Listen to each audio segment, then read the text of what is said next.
Thank you sir. আচ্ছা, আমরা আজকে মিটিংটা আসলে কল করছি যে সামনে আমাদের ফাইনাল ইয়ার ডিফেন্সটা আছে। তো এখানে আমাদের এফওআইডিপির একটা বই জমা দেওয়া লাগে, যে আমরা ফাইনাল ইয়ারে যে প্রজেক্টটা করি এফওআইডিপি বলি, ফাইনাল ইয়ার ডিজাইন প্রজেক্ট। তো এখানে কেউ কেউ থিসিস করি, কেউ কেউ প্রজেক্ট করি। তো এটার জন্য আমাদের একটা বই জমা দেওয়া লাগে। এই বইয়ের টেমপ্লেটটা নিয়ে আলোচনা করার জন্য আজকের আমাদের এই মিটিং। তো এই টেমপ্লেটটা অলরেডি আমি প্রোভাইড করছি স্টুডেন্টদের এবং টিচারদের কাছেও প্রোভাইড করা হয়েছে পিএলসি গ্রুপে, আমাদের টিমসের। তো আমাদের এই টেমপ্লেটটা রেডি করছে আসলে আমাদের ডিপার্টমেন্টের head sir Shamim Ahmed sir. Thank you স্যারকে।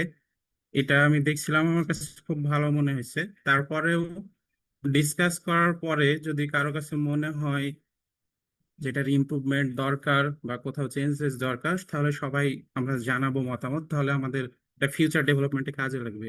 আর এক্সপ্লেনেশনের সময় যদি আমার কিছু মিস যায় বা কোনো কিছু ভুল হয়, তাহলে সবাইকে রিকোয়েস্ট করবো সেটা যেন ঠিক করে বা অ্যাড করে কোনো কিছু। তো আমরা একটু শুরু করি, আমি স্ক্রিন শেয়ার দিয়ে শুরু করি। আশা করি স্ক্রিন শেয়ার দিলে সবার জন্য সুবিধা হবে।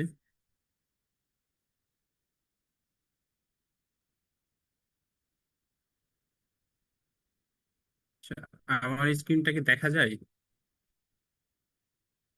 হ্যাঁ স্যার, যাচ্ছে, দেখা যাচ্ছে। দেখা যাচ্ছে। হ্যাঁ। তো শুরুতেই আমরা যেটা দেখছি যে আমাদের এফওআইডিপি, এই এখানে আসলে আমরা কি করি, এটা হচ্ছে আমাদের এই রিপোর্ট হচ্ছে এক ধরনের ডকুমেন্টেশন। আমরা যে থিসিস বা বিভিন্ন প্রজেক্ট করতেছি এটার একটা এভিডেন্স এইটা। তো এইখানে আমরা যেটা প্রেজেন্ট করি যে আমরা কিভাবে চিন্তা করলাম, কিভাবে কাজ করলাম, সেগুলোর একটা প্রুফ আমরা বলতে পারি এটা।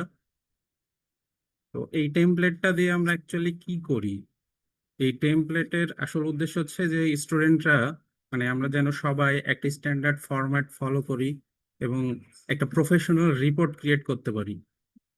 তো এই টেমপ্লেটের যে সবচেয়ে গুরুত্বপূর্ণ অংশ সেটা হচ্ছে আমাদের এই টাইটেল পেজ। এই টাইটেল পেজে যেটা থাকবে আমরা এখানে দেখছি যে প্রথমেই আমাদের থিসিস বা প্রজেক্টের টাইটেলটা থাকবে এবং এই টাইটেলটা খুব ইম্পর্টেন্ট। এইটা যা মানে স্পেসিফিক হলে বেটার হয়। যেমন কেউ যদি জাস্ট লিখে টাইটেলে যে লাইব্রেরি সিস্টেম, যদিও আমাদের টাইটেল অনেকে ফিক্স করে ফেলছি, তারপরেও আমার মনে হয় টাইটেল যদি কারো মানে সংক্ষিপ্ত থাকে বা স্পেসিফিক না হয়, সেটা চেঞ্জ করা বেটার।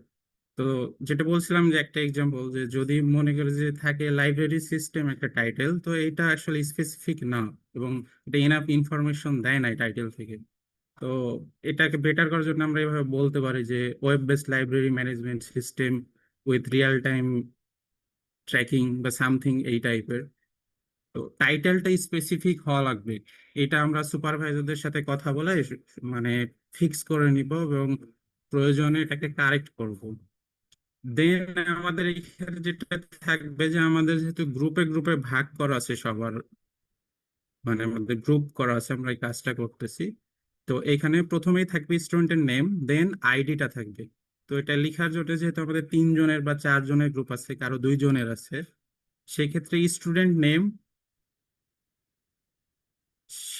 স্টুডেন্ট নেম পাশে আমরা ব্র্যাকেটে আইডিটা লিখবো এবং এক একটা স্টুডেন্টের জন্য আমরা পরপর লাইনগুলো ব্যবহার করব।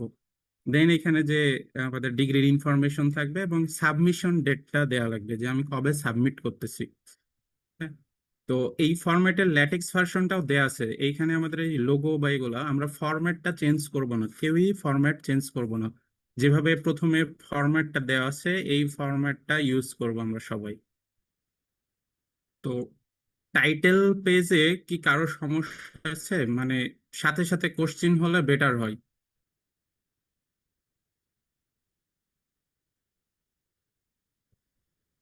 ওকে। না স্যার, সমস্যা। টাইটেলের পরে আমরা আসি অ্যাবস্ট্রাক্ট। অ্যাবস্ট্রাক্ট হচ্ছে অ্যাবস্ট্রাক্ট হচ্ছে খুবই ইম্পর্টেন্ট একটা পার্ট। এটা আমরা যদিও পেপার লিখি বা বই লিখি সব জায়গাতে অ্যাবস্ট্রাক্ট হচ্ছে খুবই ইম্পর্টেন্ট একটা পার্ট। তো অ্যাবস্ট্রাক্টে কি লেখা দরকার? তো অ্যাবস্ট্রাক্টে প্রথমত এখানে প্রজেক্টের সামারিটা আমাকে বলা লাগে, যে আমার প্রবলেমটা কি, আমি কি নিয়ে কাজ করতেছি এবং আমি এই কাজ করার জন্য কি অ্যাপ্রোচ ফলো করলাম, কি কি রেজাল্ট পেয়েছি এবং এটার ফিউচার ইম্প্যাক্টটা কেমন, এই সব কিছু ডিফাইন করা লাগবে এবং এটা অবশ্যই একটা সিঙ্গেল প্যারাগ্রাফে লিখতে হবে। তো অ্যাবস্ট্রাক্ট যে বড় করতে হবে তা না, অ্যাবস্ট্রাক্ট সাধারণত এমন হতে পারে 6 থেকে 7টা সেন্টেন্সেও হতে পারে, কিন্তু এখানে মেইনলি যেটা থাকবে যে প্রবলেমটা কি, আমি কি মেথড এখানে ইউজ করতেছি, আমি কি রেজাল্ট পাইছি এবং এটার ইম্প্যাক্ট কি, এটা অ্যাবস্ট্রাক্টে থাকবে এবং এটা সিঙ্গেল প্যারাগ্রাফে লিখতে হবে। তো অ্যাবস্ট্রাক্টে যদি আমরা বলি যে সাপোজ একটা যদি এক্সাম্পল দিই, থিসিসের ক্ষেত্রে যদি মনে করি ডিজিজ প্রেডিকশন একটা সিস্টেম যদি হয়, সেটা যে কোনো ডিজিজ হতে পারে, যে বর্তমানে ডিজিজ প্রেডিকশন সিস্টেমের প্রবলেম কি, যেমন অ্যাকুরেসি বা জেনারেলাইজেশন প্রবলেম থাকে। দেন এটার যদি আমরা বলি যে এটা সলভ করার জন্য কি মেথড অ্যাপ্লাই করছি, তো সাধারণত আমরা এমএল মানে যেসব মেশিন লার্নিং মডেল গুলো আছে, এই মডেল আমরা প্রপোজ করতে পারি, যা বিভিন্ন ডেটা সেট ব্যবহার করে ট্রেন করা হয়। দেন আমরা এখান থেকে কিছু রেজাল্ট পাই এবং রেজাল্ট পাওয়ার জন্য আমরা কিছু মেথড আরো ফলো করি। এই রেজাল্টের ইভালুয়েশনের জন্য মেট্রিক ইউজ করে, বিভিন্ন মেট্রিক আছে আমাদের, অ্যাকুরেসি, রিকল, প্রিসিশন, আরো বিভিন্ন ধরনের আমাদের এখানে মেট্রিক আছে। দেন এই রেজাল্ট গুলা থেকে আমাদের ওভারঅল একটা সামারি রেজাল্টটা বলা লাগবে যেটা ইম্প্যাক্টফুল। দেন আমি যে কাজটা করলাম, এটা রিয়েল ওয়ার্ল্ডে কি ইম্প্যাক্ট আছে বা ফিউচার কি আছে, সেইটা আমাদের অ্যাবস্ট্রাক্টে বলাটা বেটার। আমরা কি বুঝতে পারছি এটা? বা প্রজেক্টের ক্ষেত্রেও যদি আমরা বলি যে কোনো একটা যদি স্টুডেন্ট ম্যানেজমেন্ট সিস্টেম হয়, তো স্টুডেন্ট ম্যানেজমেন্ট সিস্টেমের প্রবলেমটা কি, যে সাধারণত ম্যানুয়াল প্রথম মানে সমস্যাটা হচ্ছে ম্যানুয়াল যদি স্টুডেন্ট রেকর্ড ম্যানেজমেন্ট থাকে, তো এটাতে কি সময় সাপেক্ষ, মানে খুবই টাইম লাগে, টাইম কনজিউমিং, তার সাথে এটা কি প্রচুর ইরোড থাকে। তো আমি একটা web based student management system develop করতে পারি, যা স্টুডেন্টের ইনফরমেশন, রেজাল্ট প্রসেসিং বা বিভিন্ন রিপোর্ট জেনারেশনের কাজ অটোমেট করে দেবে। তো এইভাবে যদি আমরা অ্যাবস্ট্রাক্ট গুলা লিখি, এবং এটার ভবিষ্যতে যেটা হতে পারে, যেটা আমরা বলছিলাম ইম্প্যাক্ট কি হতে পারে, যে পরবর্তীতে আমরা যদি এটা ইউজ করি তাহলে রেসপন্স টাইম আমাদের এটা ফাস্টার হতে পারে এবং পারফরমেন্স গুলো রিলেভেল হবে, ইরোরটা কি কমে যাবে আমাদের। তো অ্যাবস্ট্রাক্টে আমি যেটা বললাম একটু আগে, যে অ্যাবস্ট্রাক্ট অ্যাকচুয়ালি তাহলে বলা লাগবে যে আমাদের এইখানে প্রবলেমটা কি, কি অ্যাপ্রোচ আমরা ফলো করছি, কি রেজাল্ট পেয়েছি এবং এটার ইম্প্যাক্ট কি। তো অ্যাবস্ট্রাক্টে এই কয়েকটা জিনিস থাকা লাগবে। এইটা কিন্তু খুবই ইম্পর্টেন্ট পার্ট এবং এটা অবশ্যই সিঙ্গেল প্যারাগ্রাফে লিখতে হবে। আমাদের এর আগে দেখছি অনেকেই মাল্টিপল প্যারাগ্রাফ লিখে, তো এটা সিঙ্গেল প্যারাগ্রাফে লেখাটা বেটার। অ্যাবস্ট্রাক্ট সেকশনটা কি বোঝা গেছে? আসসালামু আলাইকুম স্যার। আমাদের থিসিসের হচ্ছে বুক রাইটিং এ অ্যাবস্ট্রাক্টের জন্য কি ওয়ার্ড লিমিট আছে?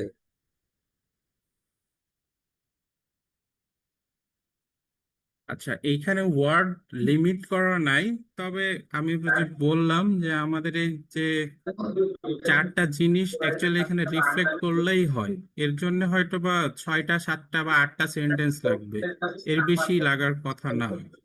অ্যাবস্ট্রাক্ট তো হচ্ছে জাস্ট সামারি একটা, ঠিক আছে? তো এখানে আমি একদম ডিটেল বলার দরকার নাই। অ্যাবস্ট্রাক্ট পড়লেই যেন একজন রিডার, অ্যাবস্ট্রাক্ট পড়লেই যেন একটা রিডার বুঝতে পারে যে এখানে কি কাজ করা হচ্ছে, সম্পূর্ণ আইডিয়াটা পাবে অ্যাবস্ট্রাক্ট পড়লেই একজন।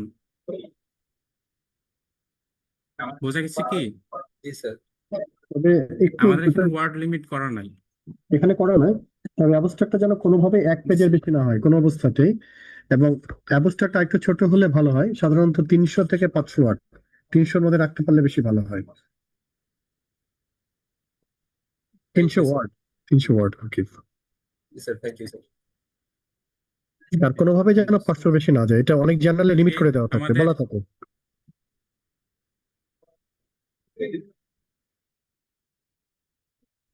Thank you sir. Okay, next section হচ্ছে অ্যাকনলেজমেন্ট। অ্যাকনলেজমেন্ট হচ্ছে অ্যাকচুয়ালি এটা ফর্মাল গ্র্যাটিটিউড সেকশন, যে আমরা এটা থ্যাঙ্কস গিভিং দিই, যেমন সুপারভাইজার, টিচার্স বা টিম মেম্বার্স বা ফ্রেন্ড হতে পারে, ফ্যামিলি হতে পারে, সবাইকে গ্র্যাটিটিউড দেওয়া, এটা নিজের মতো করে লিখে নিলেই হবে। এটাও 1 পেজের মধ্যেই লেখাটা বেটার, 1 পেজের মধ্যেই লিখতে হবে, এটার মাল্টিপল পেজে যাওয়ার দরকার নেই। তো তো এইখানে কিছু এক্সাম্পল দেওয়া আছে যে কিভাবে লেখা লাগবে, বা নিজেদের মতো করে লিখলেও হবে। এটা এমন না যে একদম হুবহু সেম হওয়া লাগবে।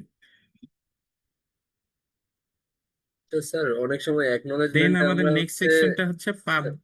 স্যার অনেক সময় অ্যাকনোলেজমেন্টে আমরা হচ্ছে স্যার অনেকের দেখি যে ছবি সহ ইয়া মানে হচ্ছে অ্যাটাচ করে দেয়, এই ধরনের ছবি টবি তো স্যার অ্যাভয়েড করবো। হ্যাঁ, ছবির দরকার নাই, ছবি অ্যাভয়েড করাই বেটার। একটা ফর্মাল রিপোর্ট যেহেতু এটা। Okay sir. ওকে, দেন আমাদের নেক্সট সেকশন হচ্ছে পাবলিকেশন লিস্ট। তো এটা হচ্ছে একটা অপশনাল। এইটা যদি আমাদের কারো পাবলিকেশন থাকে, সেটা জার্নাল, কনফারেন্স পেপার বা বুক চ্যাপ্টার, যে কোনো কিছু হতে পারে, যদি থাকে তাহলে আমরা এখানে জাস্ট এটা অ্যাড করে দেব। অথবা আমরা এই কোর্স করার সময় যদি কোনো কনফারেন্স জার্নাল করি যেটা আমার এই থিসিস রিলেটেড না, বাট আমি করছি, সেক্ষেত্রে আমরা অ্যাডিশনাল পাবলিকেশনে এটা অ্যাড করে দেব যদি কারো থাকে। ঠিক আছে? আর না থাকলে কিছুই অ্যাড করার দরকার নাই।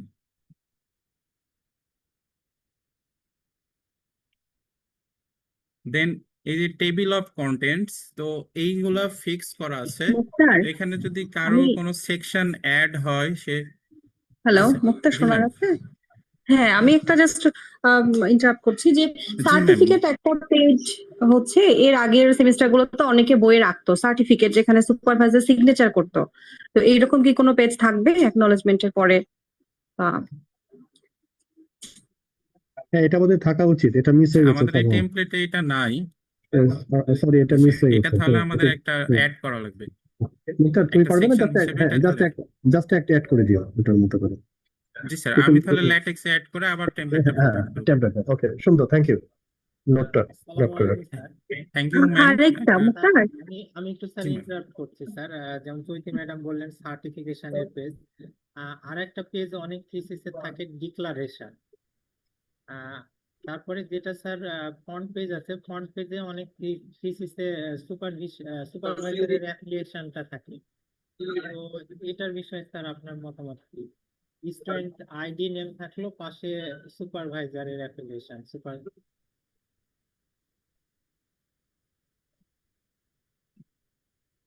আমাদের সুপারভাইজার অ্যাফিলিয়েশন, আচ্ছা, এখানে ইমন স্যারও আছেন, এটা কি দিব? ইমন, ইমন স্যার যদি একটু বলেন, প্রফেসর ইমন।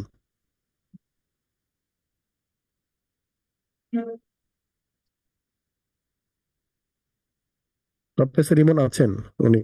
অপিনিয়নটা আমরা কি সুপারভাইজারের অ্যাফিলিয়েশনটা দিব এখানে?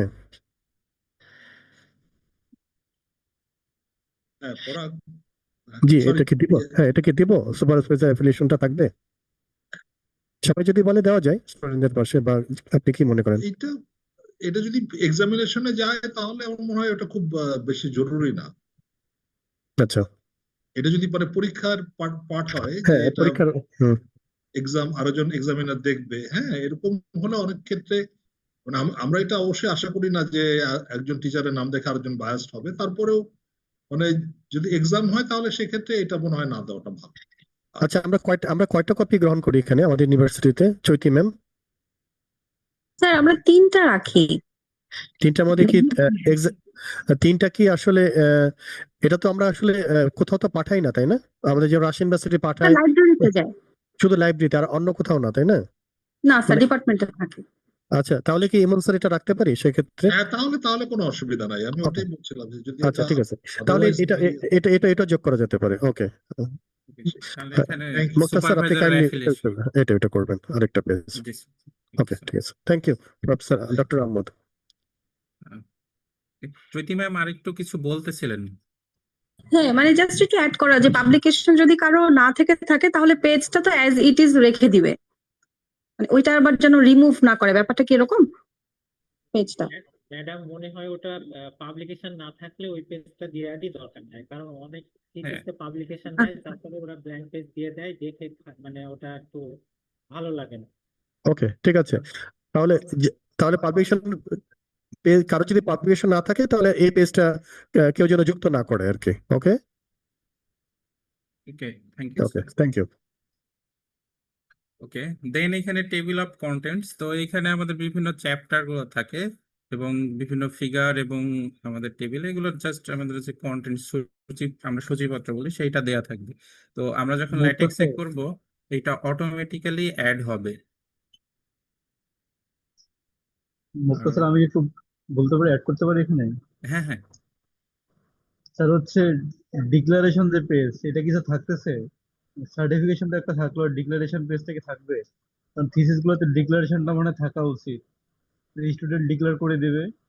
হ্যাঁ হ্যাঁ, ডিক্লারেশন পেজটা থাকতে হবে, এটা হ্যাঁ, একটা মিস হয়েছে, ডিক্লারেশন পেজটা থাকতে হবে। সার্টিফিকেশন, ডিক্লারেশন, এই দুইটা থাকবে। জি হ্যাঁ, হ্যাঁ, জি। Okay. স্যার এখানে আমারও একটা জিনিস মানে একটু বলার, মানে স্টুডেন্টের বলার আগে জানার আছে যে এইখানে যে আমরা সেকশন গুলো সাবসেকশন করছি চ্যাপ্টারের, হুম, তো এখানে হুম। চাইলে কি কোনো স্টুডেন্ট তাদের অবশ্যই প্রয়োজন অবশ্যই মতো অবশ্যই, হ্যাঁ সাবসেকশন এটা, অ্যাড করতে? হ্যাঁ এটা অবশ্যই যোগ করতে পারে, মানে মিনিমাম কটা থাকবে আর কি। হ্যাঁ, মিনিমাম কটা থাকবে, কেউ যদি মনে করে যে আরো সাবসেকশন যুক্ত করতে হবে তো অবশ্যই করতে পারে, বা সাব সেকশনও করতে পারে, কোনো সমস্যা নেই। ওকে, থ্যাংক ইউ স্যার। তো আমি এখানে যে চ্যাপ্টারের বিভিন্ন সেকশন করা আছে, এগুলো আমি পরবর্তীতে একটু করে দেখবো আর ডিসকাস করব। তো আমরা একটু সামনের দিকে আগাই। যে তাহলে আমাদের এখানে লিস্ট অফ ফিগার, তো ফিগার অ্যাড করার সময় বা টেবিল অ্যাড করার সময় আমরা অবশ্যই লেবেল ইউজ করব। ক্যাপশন তো থাকবে, সাথে লেবেলও ইউজ করব। এবং যখন আমরা কোনো একটা ফিগার বা আমরা টেবিল ইউজ করি, তো লেখার, আমরা যখন লিখবো কন্টেন্ট, তখন অবশ্যই সেটাকে রেফার করব। লেবেল দ্বারা যখন রেফার করব, তখন এখানে অটোমেটিক্যালি এটা চলে আসবে। এবং লেখার সময় অবশ্যই কোনো একটা ফিগার অথবা কোনো একটা টেবিল দিলে সেটাকে রেফার করে আমাদের লেখা উচিত। এটা অনেকে আমরা মিস করি, জাস্ট অ্যাড করে দিয়েছি যে ফলোইং টেবিল, এভাবে না, ফলোইং টেবিল নাম্বার সামথিং, যেটা আমরা রেফার করে দেবো। এভাবে হলে বেটার হয়। আচ্ছা, স্টুডেন্টরা কি জানে মানে রেফার কিভাবে করতে হয় ল্যাটেক্সে? এটা ইউটিউবেও দেখতে পাবে যারা যারা জানতে চায়। আর যদি দরকার পড়ে তাহলে যেন সুপারভাইজারের সাথে যোগাযোগ করে যে এটা ল্যাটেক্সের কোডে কোন জায়গায় এটা লিখতে হবে আর কি, কেমন? বা চ্যাট জিপিটি থেকে জিজ্ঞেস করলেও পাওয়া যাবে কোথায় যুক্ত করতে হবে। আর আমরা রেফার করলে যে এভাবে আমাদের অটোমেটিক লিঙ্ক আপ হবে আমাদের পিডিএফ ফাইল, যেটা তখন আমাদের মানে কোন একটা পিডিএফ রিড করতে হেল্প হয়। ওকে, দেন আমরা আসি প্রথম চ্যাপ্টার, ইন্ট্রোডাকশন। আমাদের মানে মোস্ট ইম্পর্টেন্ট একটা চ্যাপ্টার, যে এই চ্যাপ্টার ভালো না হলে অ্যাকচুয়ালি রিপোর্টটা উইক হয়ে যায়। তো এই চ্যাপ্টারে আমাদের প্রত্যেকটা চ্যাপ্টার, যে কয়টা চ্যাপ্টার আছে, প্রত্যেকটা চ্যাপ্টারের শুরুতেই এখানে 1 থেকে 2টা সেন্টেন্স ধরে চ্যাপ্টারের একটা আউটলাইন দেওয়া লাগবে। এটা যেন আমরা সবাই ফলো করি, এটা এখানে মেনশন করা আছে। তো এই রিপোর্টের টেমপ্লেট যারা পড়ছে তারা হয়তো অনেকে বুঝতে পারবে, মানে অনেক ডিটেলে রিপোর্টের টেমপ্লেটটা স্যার দিয়েছে। তো এই জিনিসটা কেউ যেন মিস না করি, যে আউটলাইন। আমরা এমনিতেই বই পড়ছি বিভিন্ন, তো তখন আমরা দেখি কিন্তু যে প্রত্যেকটা চ্যাপ্টারের শুরুতে একটা আউটলাইন দেওয়া হয় চ্যাপ্টারে কি আছে কোথায়, সেই রিলেটেড। তো এই চ্যাপ্টারের যে প্রথম সেকশন, সেটা হচ্ছে project overview. Project overview actually কি করা লাগবে, যে এখানে খুব ক্লিয়ারলি, ভেরি ক্লিয়ারলি প্রবলেমটা এক্সপ্লেন করা লাগবে।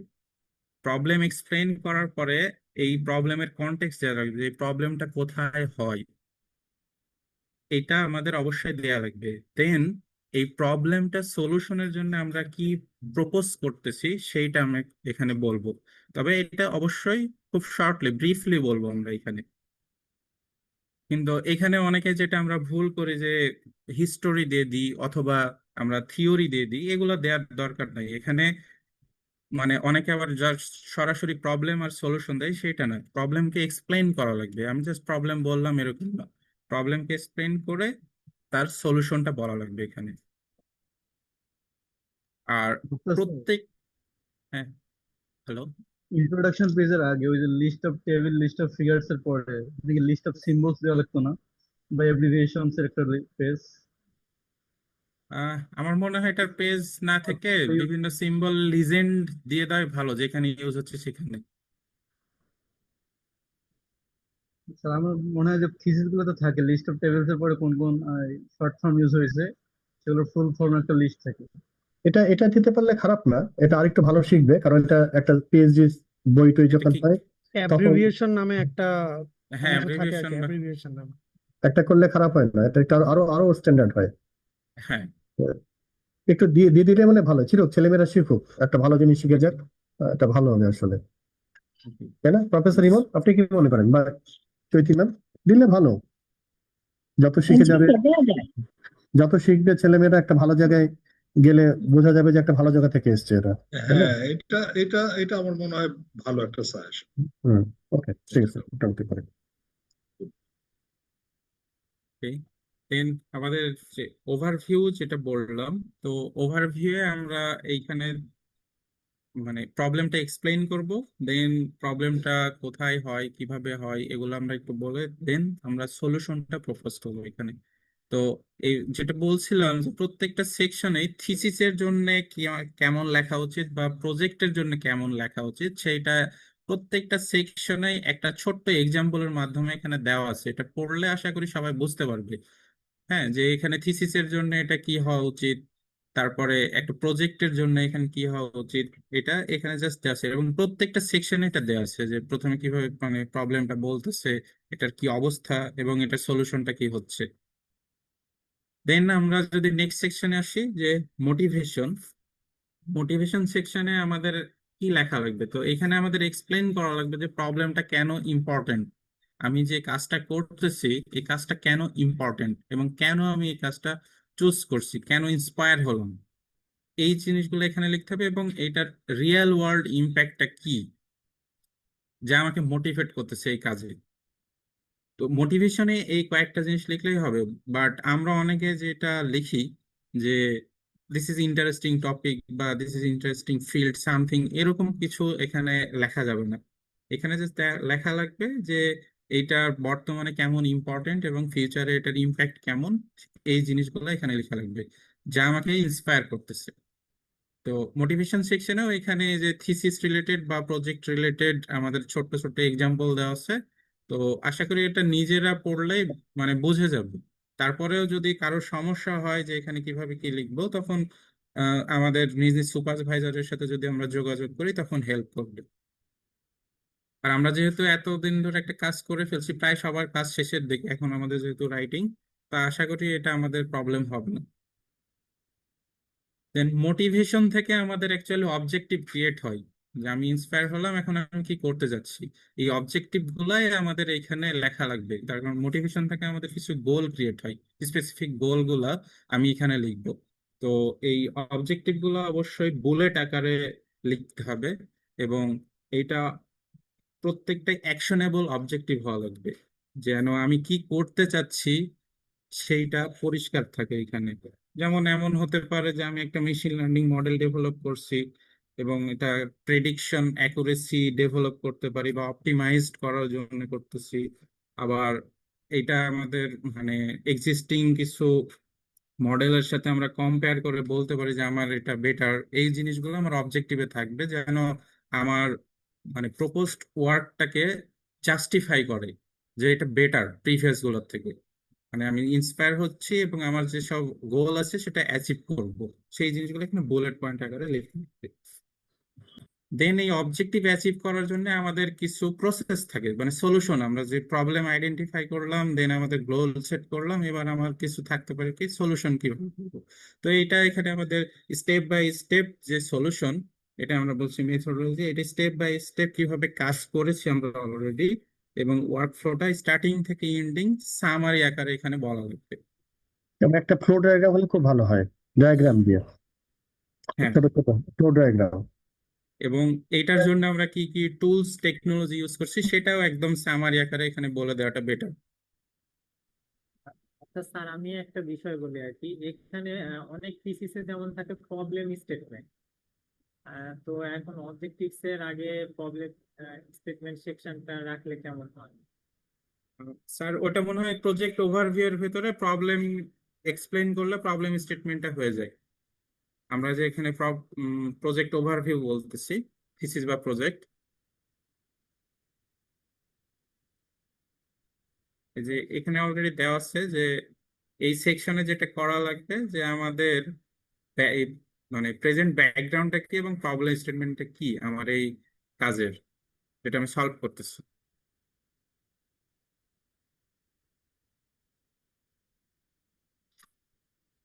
আর এটার আন্ডারে কোনো রিসার্চ হাইপোথিসিস বা থিসিস হাইপোথিসিস অ্যাড করা যায় কি? হ্যাঁ, প্রতিটাই তো দেওয়া যাবে। হ্যাঁ, এটা তো দেওয়াই যাবে। সাবজেক্ট মানে মেন টাইটেল গুলোর সাথে সাব সেকশন তো যোগ করা যাবে, শুরুতে বলে দিলাম। মানে এগুলোর জন্য মিনিমাম থাকে আর কি, এটাকে আরো এলাবোরেটেড করলে সমস্যা নেই।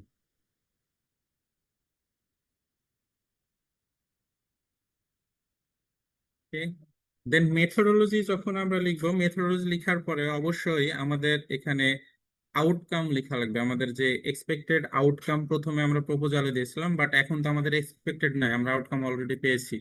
তো আমাদের কাছে আমরা কি কি আউটকাম অ্যাচিভ করলাম এই কাজ করার শেষে, সেই আউটকাম গুলা এখানে আমাকে বলা লাগবে যে আমি এই আউটকাম পেয়েছি, যে আমি একটা মডেল থেকে কি অ্যাচিভ করছি এবং এই পারফরমেন্স কেমন, আমার অবজেক্টিভ গুলো ফুলফিল হয়েছে কিনা, এবং এটা প্র্যাকটিক্যাল ইম্প্যাক্টটা কি, সেগুলো সংক্ষেপে আমাদের এই থিসিস বা প্রজেক্ট আউটকামের আন্ডারে লেখা লাগবে। তো এইখানে যাদের থিসিস তারা থিসিস আউটকাম লিখবে, আর যাদের প্রজেক্ট তারা প্রজেক্ট আউটকাম লিখবে, অথবা এফওয়াইডিপি মানে সেকশনটা কি অবলিক থাকা যাবে না, তাই না স্যার? হ্যালো, হ্যাঁ বলো আরেকবার। বলছি স্যার, এখানে তো মানে সেকশনটার টাইটেল থিসিস আউটকাম হবে অথবা প্রজেক্ট আউটকাম, মানে হ্যাঁ হ্যাঁ অনেকে হ্যাঁ হ্যাঁ দুটাই হ্যাঁ। রেখে দিবে। না না, তো যে কোনো একটা, যে কোনো যে একটা। কোনো সব একটা জায়গায়, হবে। সব জায়গায় কিন্তু অবলিক দেওয়া আছে, সব জায়গায় অবলিক দেওয়া আছে। যেটা থিসিস সেটা থিসিসটুকু রাখবে, আর যাদের প্রজেক্ট সেটা প্রজেক্টটুকু রাখবে। ওকে, দেন আমাদের আর আরেকটা কথা হচ্ছে কি, আউটকামটা যেন খুব কমপ্লাই করে, আমাদের যে অবজেক্টিভ ছিল তার সাথে যেন কমপ্লাই করে। ওখানে যেসব অবজেক্টিভ বলেছি এটার সাথে যেন সম্পর্ক থাকে আউটকামের। জি স্যার। প্রসেস দেন আমি আমাদের আমি নেক্সট। জি জি আমি একটা জি কমেন্ট করতে পারি এখানে। জি, আমি sure, এই sure, যে জি sure. স্যার, আমরা জি স্যার। যেহেতু ওই যে ওখানটায় অবজেক্টিভসে আমরা বললাম যে আমরা বুলেট পয়েন্ট করব, কোনো কোনো ক্ষেত্রে আমার মনে হয় ওখানে যদি নাম্বারিং করা যায়, তাহলে সেই ক্ষেত্রে যখন আমরা ওই যে আউটকামটা লিখবো তখন হয়তো ওটা ক্রস ম্যাচ করতে অনেক সময় সুবিধা হতে পারে। আমার কোনো অসুবিধা জি নাই, বুলেট জি, এটা পয়েন্ট ভালো। থাকলেও জি হতে স্যার। পারে, কিন্তু ওখানে নাম্বারিংও থাকতে পারে, যে আমার হয়তো 4টা বা 5টা অবজেক্টিভ থাকলো, জি তাহলে জি জি। সেই অনুযায়ী আমি যখন আউটকাম গুলো এক্সপ্লেন করব তখন ওইভাবে 1 by 1 হয়তো ইয়েটা করতে সুবিধা হতে পারে। আচ্ছা, এটা ওকে, এটা এটা ভালো এটা ভালো। জাস্ট আমার একটা কমেন্ট আর কি, এটা আচ্ছা, করা তাহলে যেতে আমি মুক্তার স্যারকে একটু রিকোয়েস্ট করবো, উনি থেকে দেখছেন স্যার। আপনি যেটা করবেন, ওই যে আউটকামের এই সেকশনটা আপনি জাস্ট একটু নিচে একটা বুলেট দিয়ে দিবেন, জাস্ট 3টা bullet, outcome 1, outcome 2, outcome 3। Sorry, ওই ইসে অবজেক্টিভে অবজেক্টিভে নাম্বারিং। অবজেক্টিভে হ্যাঁ, নাম্বারিং একটা এক্সাম্পল, কিছুই না, কিছু লিখতে হবে না, ওকে স্যার। জাস্ট 3টা বুলেট, ওকে স্যার। যে আউটকাম অবজেক্টিভ 1, অবজেক্টিভ 2, অবজেক্টিভ 3। আর ওকে এই স্যার। আউটকামে এসে যে আউটকাম 1, ওই যে আউটকাম ব্র্যাকেটে টু, আউটকাম রিলেভেন্ট, থ্রি। হ্যাঁ রিলেভেন্ট টু এটা অবজেক্টিভ 1, আউটকাম 2 রিলেভেন্ট টু হচ্ছে অবজেক্টিভ 2, এরকম আর কি পারে। বলে। মানে তাহলে এটা এটা এটা না লিখলেও কোনো অসুবিধা নাই, পড়লে এটা এমনি ভালো হবে। বোঝা যায়, কিন্তু না না, এটা তারপরে ভালো, এটা ওরা ভালো, যেহেতু এটা আরো নতুন, পরিষ্কার হবে। ওরা জি জি যেহেতু জি, নতুন, হ্যাঁ ওদের জন্য হ্যাঁ, স্টুডেন্টদের জন্য সুবিধা হবে, ওদের জি জি নিজেদের জি, অর্গানাইজ করতে সুবিধা হবে। অর্গানাইজ করতে সুবিধা হবে, এবং এটা একটা ভালো উপস্থাপনা হবে, তাই না? হুম, আমরা তো চাই যে আমাদের এখান থেকে যে জিনিসগুলো বাইরে যাবে তারাও যেন মানে ছাত্রদের বলতে পারে যে একটা ভালো কিছু শিখে এসছে। সেটা সেটা এটা সেটা। ভালো হবে আরো। আচ্ছা, okay thank you, thank you. Okay. Thank you.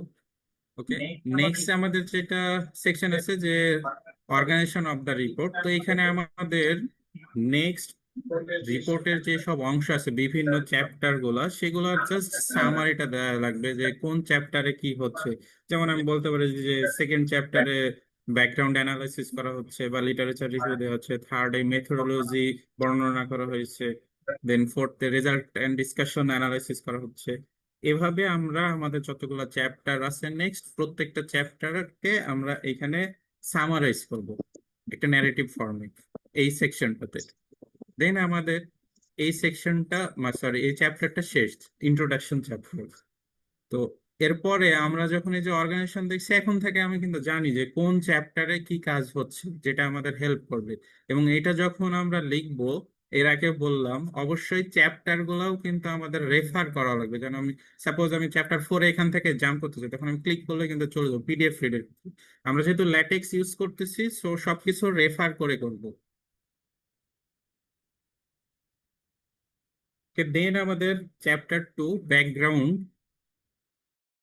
তো ব্যাকগ্রাউন্ড এইখানে আমাদের অ্যাকচুয়ালি আমরা ব্যাকগ্রাউন্ড স্টাডি বা লিটারেচার রিভিউ কি কি করছি সেগুলা এখানে বলা লাগবে। তো প্রথমে যে আমাদের একটা সেকশন আছে প্রিলিমিনারিজ, এখানে জাস্ট বেসিক কনসেপ্ট গুলা লেখা লাগবে। তো বেসিক কনসেপ্ট বলতে যে আমাদের কি কাজ করছে সেটা ডেফিনেশন হতে পারে, থিওরি হতে পারে। যেমন মেশিন লার্নিং এর কাজ করলে এটা ক্লাসিফিকেশন কি, রিগ্রেশন কি, এগুলা এক্সপ্লেন করতে পারি আমরা প্রিলিমিনারিজ এর মধ্যে। তারপরে আমাদের এখানে আছে লিটারেচার রিভিউ। তো লিটারেচার রিভিউ সেকশনে আমরা অনেকে যেটা একটু ভুল করি সেটা হচ্ছে আমরা যেসব আর্টিকেল পেপার বিভিন্ন স্টাডি করি সেগুলার সামারি লিখে দিই। তো এখানে শুধু সামারি লিখলে হবে না, যে এখানে অ্যাকচুয়ালি আমাকে অ্যানালাইসিস যে করছি প্রিভিয়াস স্টাডি গুলো, সেই অ্যানালাইসিসটা লিখতে হবে। প্রত্যেকটা পেপার যেগুলো আমরা অ্যানালাইসিস করছি তাতে কি মেথড ইউজ করা হচ্ছে, তাদের কি রেজাল্ট পাওয়া গেছে, তাদের কন্ট্রিবিউশন কি, তাদের লিমিটেশন কি, এই জিনিসগুলো এখানে লেখা লাগবে।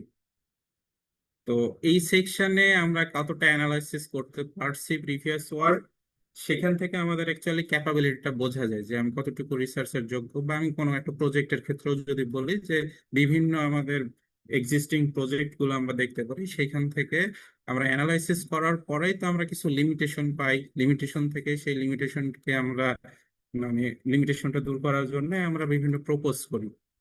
তো এই অ্যানালাইসিস আমি কতটুকু করতে পারছি সেটা আমাদের লিটারেচার রিভিউ এর একটা অংশ। তো এটাতে সাবসেকশন করা আছে কিছু, যে সিমিলার অ্যাপ্লিকেশন মানে একদম কাছাকাছি আমার কাজের কাছাকাছি অ্যাপ্লিকেশন কি, সেগুলো নিয়ে আমি এখানে মানে কতটুকু মানে এটা অ্যানালাইজ করতে পারছি সেটা লিখবো। এবং ওই এক্সিস্টিং সিস্টেম গুলার ফিচার কি ছিল, কি কি টেকনোলজি ইউজ করা হয়েছে, তাদের স্ট্রেংথ কি, লিমিটেশন কি, এবং এই জিনিসগুলো আমরা এখানে হাইলাইট করব। এবং আমাদের কারেন্ট সলিউশনের সাথে সেটার একটা কম্প্যারিজন দেখাতে পারি বা ডিফারেন্স দেখাতে পারি। আর রিলেটেড রিসার্চ এই এইটা হচ্ছে আমাদের মানে যে এক্সিস্টিং পেপার গুলোতে আমরা কি কি পাচ্ছি, কি মডেল ইউজ করা হচ্ছে, কি ডেটা সেট বা তাদের ফাইন্ডিংস কি, এই জিনিসগুলো আমরা এখানে বলবো। যেখান থেকেই আমাদের অ্যাকচুয়ালি লিমিটেশন গুলো দেখবো।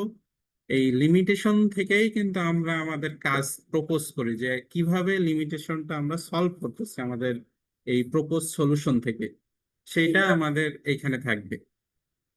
আচ্ছা তো আরেকটা ওকে, বল। আর এখানে প্রত্যেকটা জায়গায় কিন্তু ছোট ছোট একটু এক্সাম্পল দেওয়ার চেষ্টা করা হয়েছে, যেটা থিসিস এর জন্য লিটারেচার রিভিউটা কেমন হবে, আর কোনো প্রজেক্টের জন্য তার রিলেভেন্ট প্রোডাক্ট নিয়ে হতে পারে, রিলেভেন্ট সার্ভিস নিয়ে হতে পারে, সেখানেও কিভাবে লিখতে হবে। হয়তো অল্প করে এক্সাম্পলটা দেওয়া হয়েছে 3-4 লাইনে, তোমরা যারা লিখবে তাদেরকে তো আরো বিস্তারিত লিখতে হবে। হ্যাঁ, প্রত্যেকটা জায়গায় নিজেদের কিন্তু কাজ এক্সাম্পল দেওয়া আছে। নিজেদের কাজ করুন। তো আমরা এই লিটারেচার রিভিউ করার পরে কিন্তু গ্যাপ গুলা ফাইন্ড করি যে কোন স্যার আমি একটু লিটারেচারে। ইন্টারাপ্ট করি, এখানে একটা ওকে, বিষয় আছে আর কি, যে আমরা বিভিন্ন গ্যাপ অ্যানালাইসিস বা রিভিউ লিটারেচার যেগুলো করছি, তো রেফারেন্সটা আমরা টেক্সটে অনেক সময় দেখা যাচ্ছে যে আমরা রেফারেন্সটা ঠিক মতো লিখি না। তো এখন ইনটেক্সট রেফারেন্স এবং এন্ড রেফারেন্স যেন ঠিক থাকে, দেখা যাচ্ছে অনেক সময় উল্টাপাল্টা হয়। এই বিষয়টা একটু দৃষ্টি আকর্ষণ করছিলাম আর কি। স্যার আমরা যেহেতু স্যার বলছি যে আমরা একটা ল্যাটিসের ফরম্যাট দিচ্ছি, তো যদি কেউ অনলাইনে ওভারলেফাই করে তো বিবলিওগ্রাফিতে তারা যদি রেফার দিয়ে অ্যাড করে এটা অটোমেটিক্যালি ঠিক হবে। আশা করি ওই প্রবলেমটা থাকবে না। এটা একটু স্টুডেন্টরা বুঝতে না পারলে আমরা সুপারভাইজার যারা আছি তারা যদি এটা একটু তাদের বলি বা বুঝাই দিই তাহলে তাদের এই ভুলটা আর থাকবে না আশা করি। আচ্ছা, আজকে যদি সময় পাওয়া যায় শেষের দিকে জাস্ট হচ্ছে ওই নোটপ্যাডে ওপেন করে কোথায় লিখতে হবে রেফারের ওই সার্চ করে একটু দেখিয়ে দিয়েন আপনি শেষের দিকে যদি সময় পাওয়া যায়। That is okay sir. Okay. তো এখানে নেক্সট সেকশন হচ্ছে গ্যাপ অ্যানালাইসিস, যেটা বলছিলাম যে গ্যাপ অ্যানালাইসিস হচ্ছে যে আমাদের এক্সিস্টিং সিস্টেম কোথায় ফেল করতেছে, তাদের লিমিটেশনটা কোথায়, এইটা আমাদের এখানে বলা লাগবে। দেন আমাকে বলা লাগবে যে আমার প্রপোজ সলিউশনটা কিভাবে সেই গ্যাপটা ফিল আপ করতেছে, এতটুকু এখানে বলা লাগবে, এর বেশি বলার দরকার নেই। যে আমি প্রপোজ সলিউশনটা দিচ্ছি এটা কেন দিচ্ছি, এবং আমি যে একটা সলিউশন প্রপোজ করছি প্রবলেমটা কি, সেই প্রবলেমগুলো আমি আইডেন্টিফাই করেছি বিভিন্ন আমাদের লিটারেচার রিভিউ থেকে, সেইটা আমাদের এখানে বলে দেন আমার প্রপোজ সলিউশনটা কিভাবে তাকে অ্যাড্রেস করতেছে সেটা আমরা এখানে বলবো। দেন আমাদের নেক্সট যে সেকশন সামারি, এটা হচ্ছে পুরো চ্যাপ্টারটার সামারি লেখা এখানে। তো তো সামারি খুব বড় করার দরকার নাই, এটা মেবি 5 থেকে 6টা সেন্টেন্স লিখলেই এনাফ যে এই চ্যাপ্টারে কি কাজ হয়েছে। আসসালামু আলাইকুম মানে স্যার। অনেকে আবার একটু আমরা স্যার জি একটা ছোট্ট কোয়েরি ছিল স্যার। আমরা হচ্ছে জি লিটারেচার রিভিউর হ্যাঁ জন্য যখন দেখা যাচ্ছে যে গুগল স্কলার বা আদার্স প্ল্যাটফর্মে পেপার সার্চ করি, তখন আমাদের সেগুলো জাস্ট অ্যাবস্ট্রাক্টটা আমাদের কাছে ভিজিবল থাকে, বাকি মোস্ট পেপারসই হচ্ছে সেগুলোর অ্যাক্সেস থাকে না আমাদের কাছে। স্যার আমাদের মানে হচ্ছে এগুলো স্টাডি করার হুম। জন্য কি ভার্সিটি থেকে কোনো স্টুডেন্ট অ্যাক্সেস টাইপের কিছু দেওয়া হয়? না, দেওয়া হয় না এটা, এই সুযোগটা নাই আসলে। এটা খুবই এক্সপেন্সিভ একটা সাবস্ক্রিপশন। এটা যদি আমাদের প্রফেসর ইমন এটা আরো ভালো বলতে পারবেন, সিআই এর উনি কোনো ব্যবস্থা ভবিষ্যতে নেবেন কিনা। কিন্তু আমাদের এটা যদি চাহিদা খুব বৃদ্ধি পায় অনেক, তখন এটা সিআই এর উদ্যোগ নিতে পারে। তো এটা খুব এক্সপেন্সিভ একটা সাবস্ক্রিপশন। প্রফেসর ইমন যদি কিছু বলেন। Thanks professor Shamim. আসলে আমাদের এখন এই মুহূর্তে এরকম কোনো এখনো পরিকল্পনায় আসে, কারণ আমাদের এরকম চাহিদা খুব বেশি আমরা পাইও নি আসলে। কারণ এগুলো পেতে গেলে আমাদের তো একটা যুক্তি দিয়ে আবার অথরিটির কাছে চাইতে হয়। তো আমরা যদি এরকম চাহিদা আমাদের কাছে আসতে থাকে, রিকোয়েস্ট আসতে থাকে, তাহলে ডেফিনেটলি আমরা চেষ্টা করে দেখবো। এটা একটা আর স্টার্টিং পয়েন্ট হতে পারে। দুই একটা ক্ষেত্রে হয়তো আমরা হেল্প করতে পারবো। তোমাদের স্যারের কাছে বললে বা আমার কাছে আসলে, হ্যাঁ, এটা সীমিত সংখ্যক যদি হয় আমি এটা জোগাড় করে দিব, কেমন? জি স্যার, থ্যাংক ইউ স্যার। আসলে স্যার আমরা সাই হাবে খুব লিমিটেড সংখ্যক পেপার আসসালামু পাই তো। আলাইকুম স্যার। হ্যাঁ, স্যার আমাকে আমি বললো, আমি আমি কিছু কিছু আরেকটা জোগাড় করে বিষয় দেবো। বলি স্যার। Okay sir. আমাদের বরেন্দ্র বিশ্ববিদ্যালয়ের সকল স্টুডেন্টের কিন্তু বরেন্দ্র বিশ্ববিদ্যালয়ের ইমেল আইডি আছে। তো তারা ইচ্ছা করলে রিসার্চ গেটে তারা অ্যাকাউন্ট খুলে ওই সকল পেপারের যারা অথর তাদেরকে রিকোয়েস্ট করলে তারা তাদের পার্সোনাল কপিটা সেখানে আপলোড করে, অথবা অনেক সময় মেল করলেও অনেকে দেয়। দেখা যাচ্ছে 60% পাওয়া যায় আর কি সেক্ষেত্রে। এটা একটা ভালো মানে আইডিয়া। এটা যদি অফিসিয়াল মেল থেকে করা হয় না, মানে যে ডোমেনটা আছে আর কি, ভিইডিউ, ওই কমন ডোমেন না, জিমেল বা ইয়াহু না, এই ধরনের ডোমেন থেকে করলে রেসপন্সটা ভালো আসে, পাওয়া যাওয়ার সম্ভাবনা অনেক বেশি। রিসার্চ গেটে রিকোয়েস্ট করলে ওনারা আপলোড করে অনেকে দেয়। ওকে, নেক্সট। নেক্সট আমাদের নেক্সট চ্যাপ্টার হচ্ছে আমাদের প্রজেক্ট ডিজাইন, মানে আমরা মানে সিস্টেম ডিজাইন অ্যাকচুয়ালি আমরা কি কাজ করছি। তো এখানে আমাদের শুরুতেই যেটা থাকবে, আচ্ছা আমি একটা জিনিস এখানে আবার মিস করছি যে প্রত্যেকটা চ্যাপ্টারের শুরুতেই কিন্তু 1 থেকে 2টা সেন্টেন্স থাকবে যা ওই চ্যাপ্টারকে আউটলাইন এখানে লেখা আছে, এটা যেন কেউ মিস না করে। আমি এটা সুপারভাইজারদের রিকোয়েস্ট করব যে আমরা যখন বইটা রিভিউ করব এগুলো যেন সব লক্ষ্য করি, তাহলে আমাদের মানে সবার রিপোর্ট, আমাদের এফআইডিপি বুকটা একটা সুন্দর একটা স্ট্রাকচার্ড ফরম্যাটে থাকবে। মানে আমাদের যে এটা অ্যাকচুয়ালি অবজেক্টিভ একটা ফরম্যাটে, তখন আমরা এটা আশা করি অ্যাচিভ করতে পারবো। তো এখন আমাদের এই চ্যাপ্টারে যেটা প্রথমে আছে যে রিকোয়ারমেন্ট অ্যানালাইসিস, তো এখানে আমাদের বিভিন্ন ধরনের রিকোয়ারমেন্ট থাকে। যেমন এখানে যে রিকোয়ারমেন্ট অ্যানালাইসিস আমরা দেখি যে সিস্টেমটা অ্যাকচুয়ালি কি করে এবং কিভাবে এটা বিহেভ করবে, এই দুইটা বিষয় ডিফাইন করতে হয় রিকোয়ারমেন্ট অ্যানালাইসিসে। যে আমরা যে সিস্টেমটা ডেভেলপ করতেছি এটা কি করবে এবং এটা কিভাবে বিহেভ করবে। তো ফাংশনাল রিকোয়ারমেন্ট আমরা এটা ক্লাসিফাই যদি করি, ফাংশনাল রিকোয়ারমেন্টটা হচ্ছে অ্যাকচুয়ালি সিস্টেম কি কাজ করে, সিস্টেমের কাজগুলো কি। আর নন ফাংশনাল গুলো হচ্ছে যে আমাদের এই সিস্টেমের পারফরমেন্স কেমন, বা এটার রিলায়েবিলিটি কেমন, সিকিউরিটি কেমন, স্কেলেবিলিটি কেমন, এই জিনিসগুলো এখানে আমাকে বলা লাগবে। তো এখানে আমি একটু হাইলাইট করে রাখছি যে স্যার এর আগে একটু বললো হেড স্যার যে আমাদের প্রত্যেকটাতেই কিন্তু থিসিস এবং প্রজেক্ট রিলেটেড ছোট্ট এক্সাম্পল দেওয়া আছে যেখানে কি লেখা উচিত। তো আমরা যদি এখানে থিসিসের ক্ষেত্রে একটু লক্ষ্য করি তাহলে দেখি যে ফাংশনাল রিকোয়ারমেন্টে যেটা হতে পারে যে এখানে ডেটা ইনপুট কিভাবে হচ্ছে, মানে ডেটা ইনপুটের কাজ হচ্ছে, এখানে মডেল ট্রেনিং এর কাজ হচ্ছে এবং আউটপুট দিচ্ছে। আর নন ফাংশনাল রিকোয়ারমেন্ট হিসেবে আমরা যেটা দেখি যে আমাদের অ্যাকুরেসিটা হাই কিনা, আমাদের কম্পিটিশন টাইমটা লো কিনা, বা আমাদের ডেটা হ্যান্ডলিংটা সিকিউর কিনা। ঠিক একইভাবে প্রজেক্টের ক্ষেত্রেও দেওয়া আছে যে আমাদের data entry, log in system, report generation, এই কাজগুলো আমাদের করে আমাদের সিস্টেম, এটা ফাংশনাল রিকোয়ারমেন্টের অংশ। আর নন ফাংশনাল ক্ষেত্রে যে এটা ফাস্ট রেসপন্স দিচ্ছে কিনা, বা আমাদের ইন্টারফেসটা ইউজার ফ্রেন্ডলি কিনা, বা বিভিন্ন মাল্টিপল ইউজার সাপোর্ট করে কিনা, এগুলো আমাদের বিভিন্ন রিকোয়ারমেন্ট, এই জিনিসগুলো আমরা ফিল আপ করতেছি কিনা। তো এইটা হচ্ছে আমাদের রিকোয়ারমেন্ট অ্যানালিসিস এর একটা সাবসেকশনে, যে ফাংশনাল এবং নন ফাংশনাল রিকোয়ারমেন্টটা। দেন আমাদের আরেকটা সেকশন হচ্ছে কনটেক্সট ডায়াগ্রাম। এটা অ্যাকচুয়ালি হচ্ছে যে হাই লেভেল গ্রাফিক্যাল ওভারভিউ, যে আমরা এইখানে মানে সিস্টেমের সাথে কিভাবে ইন্টারঅ্যাক্ট হয়। তো এটা যদি আমরা একটু দেখি যে সিস্টেমের সাথে মানে ইন্টারঅ্যাক্ট কিভাবে করবে, যে কোনো ইনফরমেশন বা ডেটা সিস্টেমে কিভাবে আসতেছে, দেন এটা কিভাবে আউটপুট হিসেবে যায়, সেটা জাস্ট ওভারভিউ একটা। তো এই কন্টেক্সট ডায়াগ্রাম যেটা করে, যে এটা একটা ওভারঅল অপারেশনাল বাউন্ডারি আর এক্সটার্নাল কমিউনিকেশনটা কিভাবে হয় সেটা সহজভাবে বুঝতে হেল্প করে। তো এইটা আমরা কিছু ডাটা ফ্লো বা কিছু এন্টিটি, আমরা তো এন্টিটি বুঝি, এগুলা দ্বারা জাস্ট একটা ডায়াগ্রামের থ্রুতে বোঝাইতে পারি। জাস্ট এটা মানে হাই লেভেল ওভারভিউ অল্প দেখে যেন বুঝতে পারি যে সিস্টেমটা কি কাজ করতেছে। আর এরপরে যেটা আমাদের থাকে যে ইউআই ডিজাইন, এইটা আমাদের সাধারণত প্রজেক্টের ক্ষেত্রে বেশি দরকার, যে ইউজার ইন্টারফেস ডিজাইন। তো ইউজার ইন্টারফেস ডিজাইন আমরা তো বিভিন্ন ভাবে করি। তো এই সময় আমাদের যেন মানে কিভাবে কি ডিজাইনটা করতেছি এটা যেন আমাদের মাথায় থাকে, এবং আর্কিটেকচার কি এবং এখানে কি কি ইউজ করতেছি এবং এটা ইউজার ফ্রেন্ডলি কিনা, এগুলো সম্পর্কে ইউজার ইন্টারফেস ডিজাইনে যা যা করতেছে সেটা এখানে থাকবে। দেন আমাদের নেক্সট যে সেকশন আছে যে methodology, detail methodology and design. তো এইটা হচ্ছে অ্যাকচুয়ালি সিস্টেম ডিজাইনের মানে সিস্টেমের ভেতরে কি কাজ হচ্ছে। কন্টেক্সট ডায়াগ্রামটা হচ্ছে এক্সটার্নালি কিভাবে কাজ হচ্ছে সেটা অ্যাকচুয়ালি মানে এক্সটার্নাল যে কমিউনিকেশন সেটা দেখায়।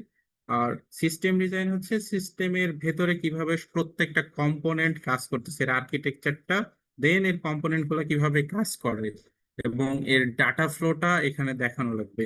অ্যাকচুয়ালি আমরা বলতে পারি এটা হচ্ছে আমাদের পুরো সিস্টেমের একটা ব্লুপ্রিন্ট, যে পুরো সিস্টেমটা কিভাবে শুরু হচ্ছে কিভাবে শেষ হচ্ছে এবং প্রত্যেকটা কম্পোনেন্ট এখানে কিভাবে কাজ করতেছে সেটা আমাদের এই সেকশনে বলা লাগবে। তো যদি এটা আমরা একটা প্রজেক্টের ক্ষেত্রে বলি, যে সিস্টেম সাধারণত আমরা যদি বলি তিনটা আমাদের মেইন কম্পোনেন্ট থাকে, যেমন ফ্রন্ট এন্ড ব্যাক এন্ড আর ডেটাবেস।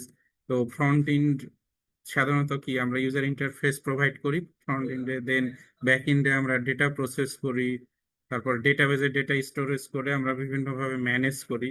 তো এখানে কিভাবে কাজ হয় সেটা ডেটা ফ্লো এর মাধ্যমে দেখা যায়, ইউজার রিকোয়েস্ট করে ফ্রন্ট এন্ডের মাধ্যমে ব্যাক এন্ডে যায়, দেন ব্যাক এন্ড থেকে ডেটা রিট্রাইভ হয়ে রেসপন্স দেয়। তো এই জিনিসটার পুরো ডিজাইন ইন্টারনাল স্ট্রাকচারটা এখানে দেওয়া লাগবে এবং প্রত্যেকটা কম্পোনেন্টের কাজগুলোকে এক্সপ্লেন করা লাগবে। আশা করি এটা বুঝতে পারছি যে কনটেক্সট ডায়াগ্রাম আর সিস্টেম ডিজাইন, আমাদের ডিটেল মেথোডোলজি এন্ড ডিজাইনের পার্থক্যটা দুইটা দুই রকম। একটা হচ্ছে যে আমাদের মানে কনটেক্সট ডায়াগ্রামটা সিস্টেমের এক্সটার্নাল ইন্টারাকশনটা বোঝায়, বাট যখন আমরা ডিটেল মেথোডোলজি ডিজাইন করছি সেটা ইন্টারনাল ওয়ার্কিং আর্কিটেকচারটা দেখায় এবং ইমপ্লিমেন্টেশন গুলোর ডিটেলটা বলে দেয়। তো এই রিলেটেড এখানে ছোট্ট এক্সাম্পলও দেওয়া আছে যে আমাদের রিসার্চের ক্ষেত্রে কেমন হবে এবং প্রজেক্টের ক্ষেত্রে। তো এটা একটু রিকোয়েস্ট করবো সবাইকে একটু দেখে নিতে, তাহলে নিজেদেরটা লিখতে খুবই হেল্পফুল হবে আশা করি। স্যার এখানে একটা ফ্লো ডায়াগ্রাম দিলে কেমন হয়, একটা ফ্লো চার্ট বা ডায়াগ্রাম? হ্যাঁ স্যার, এখানে তো অবশ্যই থাকতে পারে। এটা এটা তো আমি যে বললাম এটা হচ্ছে সিস্টেমের অ্যাকচুয়ালি ব্লু প্রিন্ট, সে অনেক ডিটেলে স্যার এটা দিতে পারে। যে এখানে এটা আসলে হচ্ছে আমরা মানে ডেটাবেজ স্কিমা বা ডায়াগ্রাম ওই দেখে যে আমরা সবকিছু যেটা বোঝা ডেটা যায় ফ্লো আসলে একটা ডায়াগ্রাম। টোটাল থিসিস সে কি কি করছে। জি স্যার। ওকে, দেন নেক্সট সেকশনে আমরা এখানে বলবো যে টুলস এন্ড টেকনোলজিস ইউজড, আমরা কি কি টুলস এবং টেকনোলজি ইউজ করছি।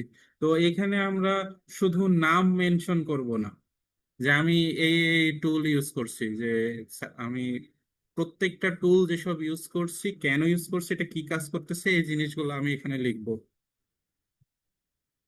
আমরা কি বুঝতে পারছি এটা? মানে অনেকেই শুধু টুলস এন্ড টেকনোলজিতে এখানে জাস্ট বুলেট পয়েন্ট বা নাম্বারিং দিয়ে টুলস গুলোর নাম লিখে দেয়। তো এটা লেখা যাবে না। আমি কি টুল ইউজ করছি এবং এই টুল আমার এই স্টাডিতে কি কাজে ইউজ হচ্ছে, এটার অ্যাপ্লিকেশনটা কি সেটা অবশ্যই এখানে এক্সপ্লেন করা লাগবে। আমরা কি বুঝতে পারছি সবাই? জি স্যার। স্যার এই চ্যাপ্টার 3 এর টাইটেলটা আছে প্রজেক্ট ডিজাইন। যাদের থিসিস তাদের জন্য কি নাম দিব আমরা?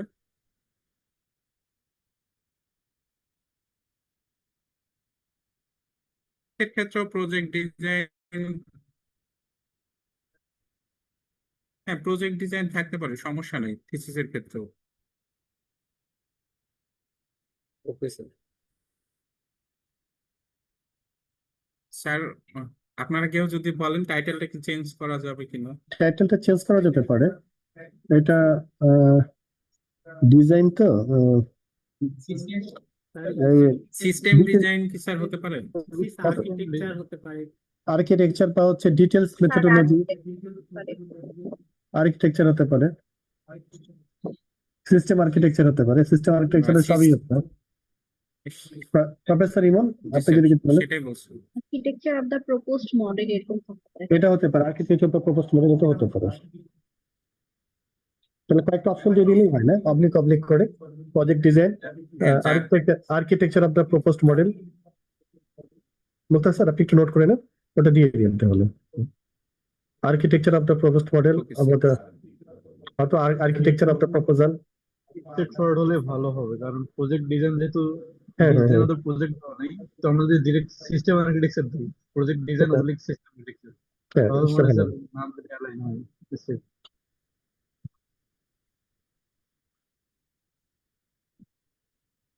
Okay. তো দেন আমাদের নেক্সট সেকশন হচ্ছে যে work division and team management. তো আমরা তো যখন একটা কাজ করি অবশ্যই কাজগুলো ভাগ করে নিই, যেহেতু গ্রুপ ওয়ার্ক এটা, এবং এটা আমাদের অবশ্যই ম্যানেজ করা লাগে। তো সেই সেকশনটাই এখানে আমাদের বলা লাগবে যে আমাদের কাজগুলা কিভাবে আমরা আমাদের টিম মেম্বারদের মধ্যে ভাগ করেছি।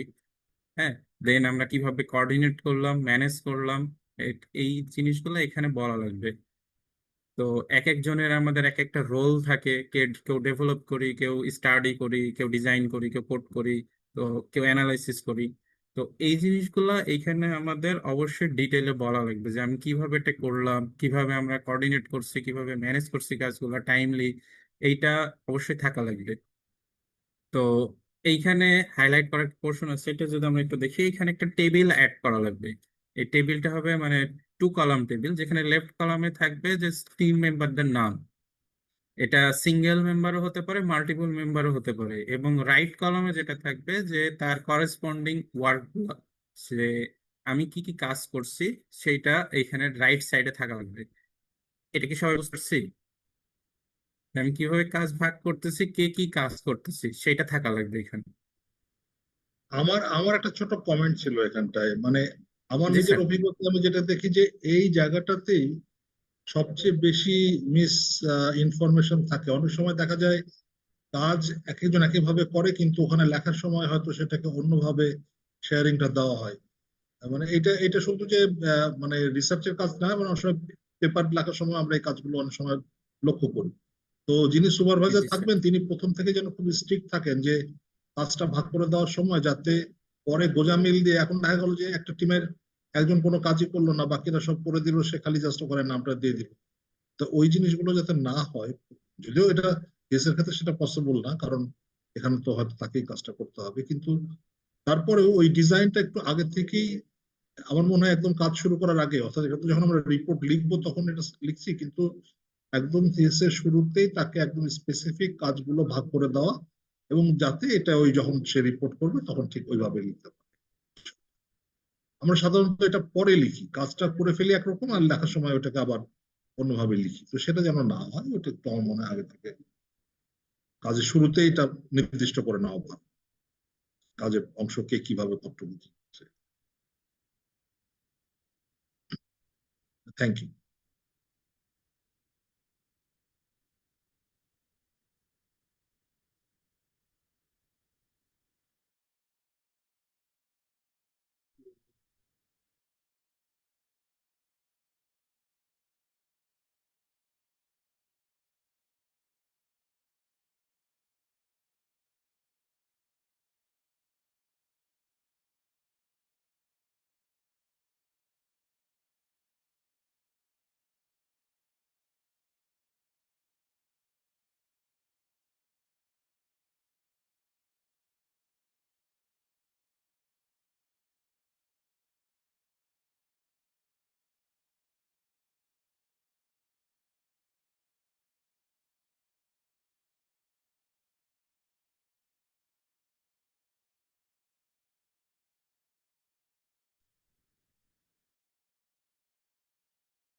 Hello sir.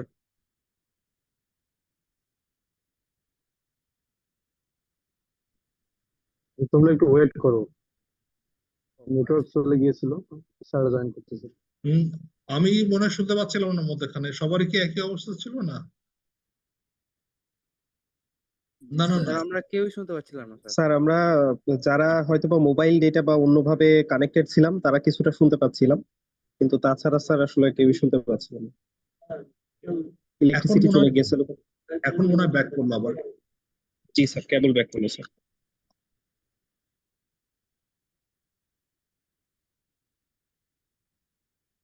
আমার কমেন্টে কি শোনা যাচ্ছিল যখন আমি বলছিলাম? মনে হয় পুরোটা শোনা গেল কিনা। জি স্যার, আপনার কথা স্যার পুরোটা শোনা গেছে স্যার। আচ্ছা, থ্যাংক ইউ।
আচ্ছা, আমার কথা কি শোনা যায়? জি স্যার, শোনা যায়। হ্যাঁ স্যার, যাচ্ছে এখন। জি স্যার, শোনাচ্ছি স্যার। আচ্ছা, ইন্টারনেট ইন্টারাকশনের জন্য সরি, ডিসকানেক্ট হয়ে গেছিলাম আমি।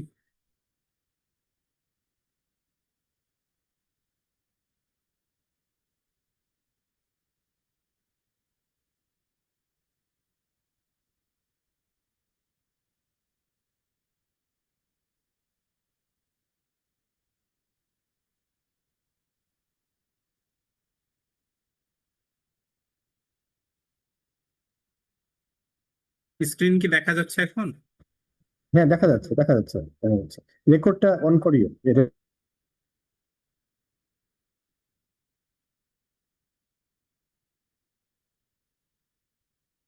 মুক্তার স্যার, রেকর্ডটা অন করে রাখেন, record. G sir, record on করা হয়েছে। ঠিক। তো নেক্সট আমরা ওয়ার্ক ডিভিশনের পরে টাইম ফ্রেম। তো টাইম ফ্রেমের এই সেকশনে আমাদের ওয়ার্ক ডিভিশনের যে কাজটা আমরা করছি সেটা জাস্ট একটা টাইম ফ্রেমে আমরা দেখাবো, এবং এটাতে অবশ্যই আমরা গ্যান্ট চার্ট দ্বারা ইলাস্ট্রেট করব। তো বিভিন্ন ফেজ আমাদের কতটুকু টাইম লাগছে, কোন কাজ হচ্ছে এবং কোন কোন মেম্বার এই কাজটা করতেছে আমাদের গ্যান্ট অবশ্যই শো করা লাগবে।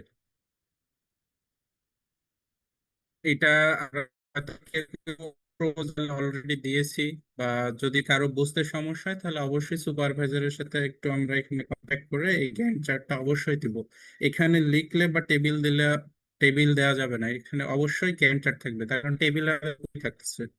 তো এখানে গ্যান্ট চার্ট দেখেই যেন আমরা বুঝতে পারি যে কখন কোন কাজটা হচ্ছে।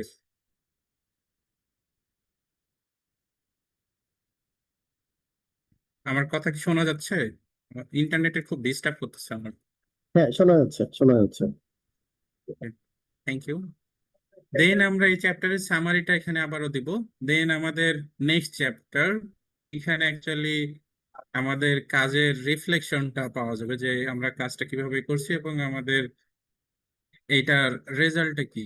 তো চ্যাপ্টার 4-এ আমাদের কিছু সেকশন আছে, সেটা আমরা এখানে ভাগ করে নিই। এটা আমরা বলবো যে প্রথমেই হচ্ছে আমাদের এখানে যেটা আছে এনভায়রনমেন্ট সেটআপ। আমরা এই কাজ করার জন্য কিভাবে, মানে এই কাজটা কিভাবে করলাম, এর environment কি ছিল। তো এখানে সাধারণত সিস্টেম কনফিগারেশন গুলা আমাদের ডিসকাস করতে হবে, যে আমি কি অপারেটিং সিস্টেম ইউজ করছি, বা আমি কোন প্রসেসর বা র্যাম ইউজ করতেছি, কি প্রোগ্রামিং ল্যাঙ্গুয়েজ ইউজ করতেছি আমার কাজ করার জন্য, বা কোন ফ্রেমওয়ার্ক বা কোন ডাটাবেস বা কোন আইডি বা টুলস, এই জিনিসগুলো আমাদের এই এনভায়রনমেন্ট সেট আপের এই অংশে লিখতে হবে। এটা আমাদের প্রজেক্ট থিসিস দুটার জন্যই থাকবে। দেন আমাদের নেক্সট চ্যাপ্টারটা হচ্ছে টেস্টিং অ্যান্ড ইভালুয়েশন। তো টেস্টিং অ্যান্ড ইভালুয়েশন দেখতে হবে যে সিস্টেম অ্যাকচুয়ালি কাজ করতেছে নাকি করতেছে না, সেটা আমাদের এখানে দেখা লাগবে। টেস্ট করব, দেন ইভালুয়েট করব।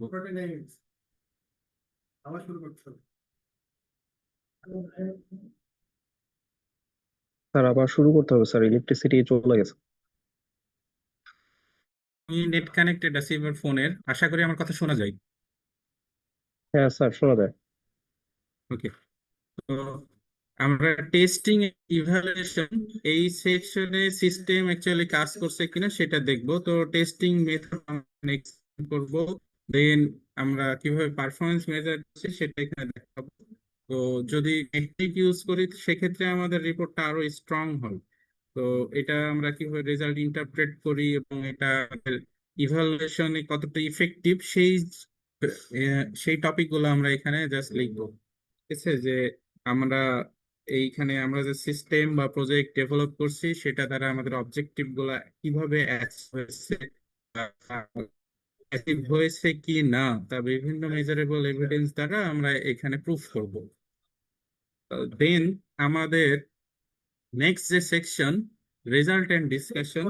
শুরু করতে হবে, কেবল অনেকেরই কানেক্ট হয়নি, আবার কানেক্ট হচ্ছে।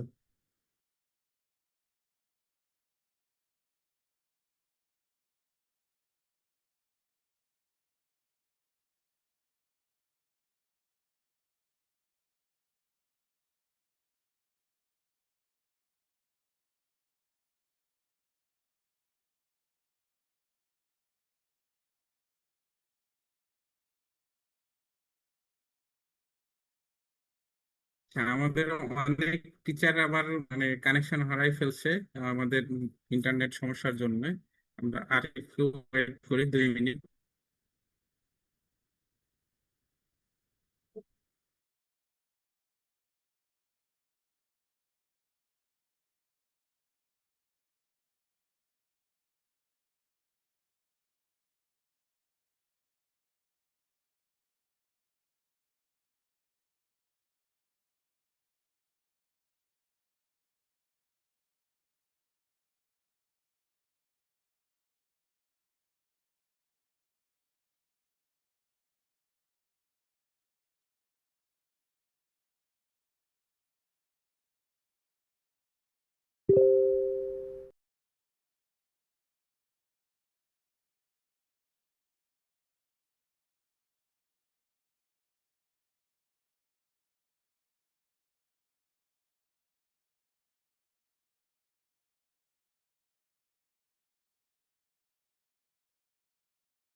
হ্যাঁ, okay Muktar. Thank you sir. তো ওকে, আমরা যে বলছিলাম যে এখানে আমাদের টেস্টিং এন্ড ইভালুয়েশন, তো টেস্টিং এন্ড ইভালুয়েশন এই সেকশনে আমরা যেটা করব যে আমাদের সিস্টেমটা অ্যাকচুয়ালি কাজ করছে কিনা সেটা টেস্ট করব। এর জন্য আমরা বিভিন্ন টেস্টিং মেথড এখানে এক্সপ্লেইন করব, দেন আমরা বিভিন্ন পারফরমেন্স মেজার করে দেখাবো এবং এর জন্য আমি কি কি মেট্রিক গুলো ইউজ করতেছি সেটা নিয়ে আমি বলবো। এরপরে আমরা যেটা করব রেজাল্ট এন্ড ডিসকাশন। আমাদের এই ইভালুয়েট করার পর আমরা কি রেজাল্ট পাচ্ছি সেটা আমরা এখানে ক্লিয়ারলি প্রেজেন্ট করব এবং আমরা এখানে রেজাল্ট পাওয়ার পরে আমরা যেহেতু এটা প্রেজেন্ট করতে পারি টেবিল গ্রাফ বা বিভিন্ন ভাবে আমরা এটা প্রেজেন্ট করতে পারি, দেন আমাদের এই রেজাল্ট থেকে আমাদের ফাইন্ডিংস কি বা আমাদের এই কাজের ফাইন্ডিংস কি সেটা আমরা অবশ্যই আমাদের অবজেক্টিভের সাথে রিলেট করে এক্সপ্লেন করব। এটা আমাদের হচ্ছে ডিসকাশনের অংশ।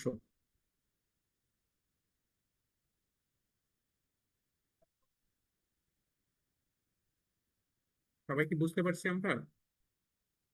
তো এটা যদি আমি আরেকটু ক্লিয়ারলি বলি যে আমাদের এই রেজাল্ট ডিসকাশনে যেটা করতে হবে যে আমাদের ফাইন্ডিংস গুলো আমরা কি কি পাইলাম এখানে সেটা ক্লিয়ারলি প্রেজেন্ট হবে, সেটা টেবিল গ্রাফ বিভিন্ন আউটপুটের যে মাধ্যমগুলো আছে আমাদের সেইগুলোর দ্বারা আমরা এখানে প্রত্যেকটা রেজাল্টের মিনিং কে এক্সপ্লেইন করব।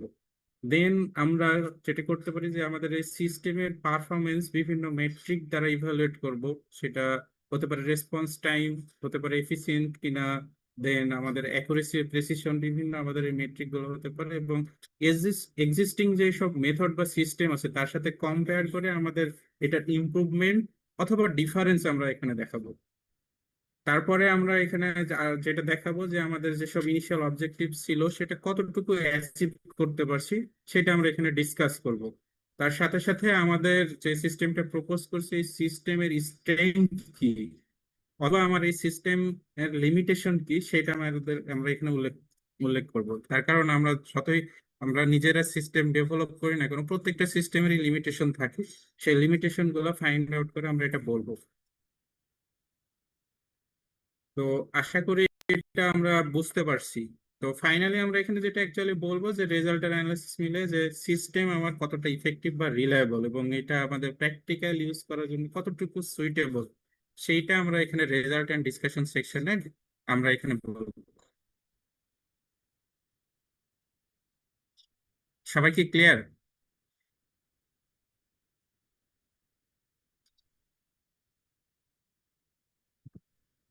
আচ্ছা, আমাকে কি শোনা যাচ্ছে? হ্যাঁ, শোনা যাচ্ছে, শোনা যাচ্ছে। Thank you. দেন আমরা এই চ্যাপ্টারের সামারিটা এখানে দিব। নেক্সট আমাদের চ্যাপ্টার 5, এটাতে চ্যাপ্টার 5 এর টাইটেল হচ্ছে স্ট্যান্ডার্ডস এন্ড ডিজাইন কনস্ট্রেন্ট। তো আমরা আমাদের এই সিস্টেম ডিজাইনের ক্ষেত্রে আমাদের এই কাজ করার সময় আমরা কি কি স্ট্যান্ডার্ড ফলো করতেছি এবং আমাদের এই সিস্টেম ডিজাইন করার সময় কি কি কনস্ট্রেন্ট ছিল সেগুলো আমরা কিভাবে মিট করছি সেই সম্পর্কে আমরা এখানে বলবো। তো এই সেকশনে যেটা হতে পারে যে কমপ্লায়েন্স উইথ স্ট্যান্ডার্ডস, এটাকে আমরা ভাবতে পারি আমরা সফটওয়্যারের কোন কোন স্ট্যান্ডার্ড ইউজ করতেছি। দেন আমাদের হার্ডওয়্যারের স্ট্যান্ডার্ড গুলো, হার্ডওয়্যারের স্পেসিফিকেশন আমরা বলতে পারি বা গাইডলাইন, যেটা আমাদের কি করে যে সিস্টেমটাকে রিলায়েবল করে এবং এফিসিয়েন্ট করে। তার সাথে কমিউনিকেশন স্ট্যান্ডার্ড, যেটা আমরা এখানে থাকে যে প্রোটোকল কি, ডেটা ফরম্যাট গুলো ঠিক ছিল কিনা বা আমরা কিভাবে এটা হ্যান্ডেল করছি, এই রিলেটেড আমাদের স্ট্যান্ডার্ড গুলো আমাদের স্টাডি বা আমাদের যে কাজটা করছি প্রবলেম থেকে এগুলো আমরা এখানে লিখবো যে আমরা কি কি স্ট্যান্ডার্ড ফলো করছি।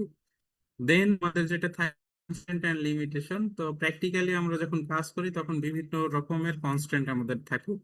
তো এই কনস্ট্যান্ট গুলা কি ছিল এবং আমি এটাকে কিভাবে ওভারকাম করছি সেইটা আমি এখানে বলবো যে আমার প্রপোজ সলিউশনে এইভাবে আমি এটা কাজ করছি। তো এখানে যেটা থাকে আমাদের, যদি আমরা এটা একটু ডিটেলে বলি যে প্রথমত কনস্ট্যান্ট যেটা হতে পারে যে আমাদের টাইম কম হতে পারে, বাজেট কম হতে পারে বা হার্ডওয়্যার রিসোর্সের সমস্যা হতে পারে। তো এগুলো আমরা কিভাবে দূর করলাম বা আমাদের এই যে কাজটা করছি এটা কিভাবে এটাকে মিটিগেট করতেছে সেটা নিয়ে আমরা এখানে বলবো। এর সাথে আমাদের কিছু টেকনিক্যাল লিমিটেশনও থাকতে পারে, যেটা হতে পারে কি অ্যাকুরেসি লো হতে পারে বা স্কেলেবল নাও হতে পারে। তো বা রেসপন্স টাইম আমাদের হতে পারে অনেক স্লো। তো এগুলো আমার সিস্টেমটা কিভাবে এটা অ্যাড্রেস করতেছে সেটা আমাকে এখানে বলা লাগবে। তো এখানে বিভিন্ন ভাগ করা আছে আমাদের, মানে সাবসেকশন করা আছে। যেমন একটা হতে পারে কি ইকোনমিক কনস্ট্রেন্ট। তো ইকোনমিক কনস্ট্রেন্টে কস্ট রিলেটেড যেসব আমাদের লিমিটেশন থাকে সেইটা, তো এটা দূর করার জন্য আমরা কি করছি, যেমন এমন হতে পারে যে আমরা এক্সপেন্সিভ হার্ডওয়্যার ব্যবহার করি না, মানে এটা এক্সপেন্সিভ হার্ডওয়্যার ব্যবহার না করে আমরা কস্টটাকে লো করে দিই।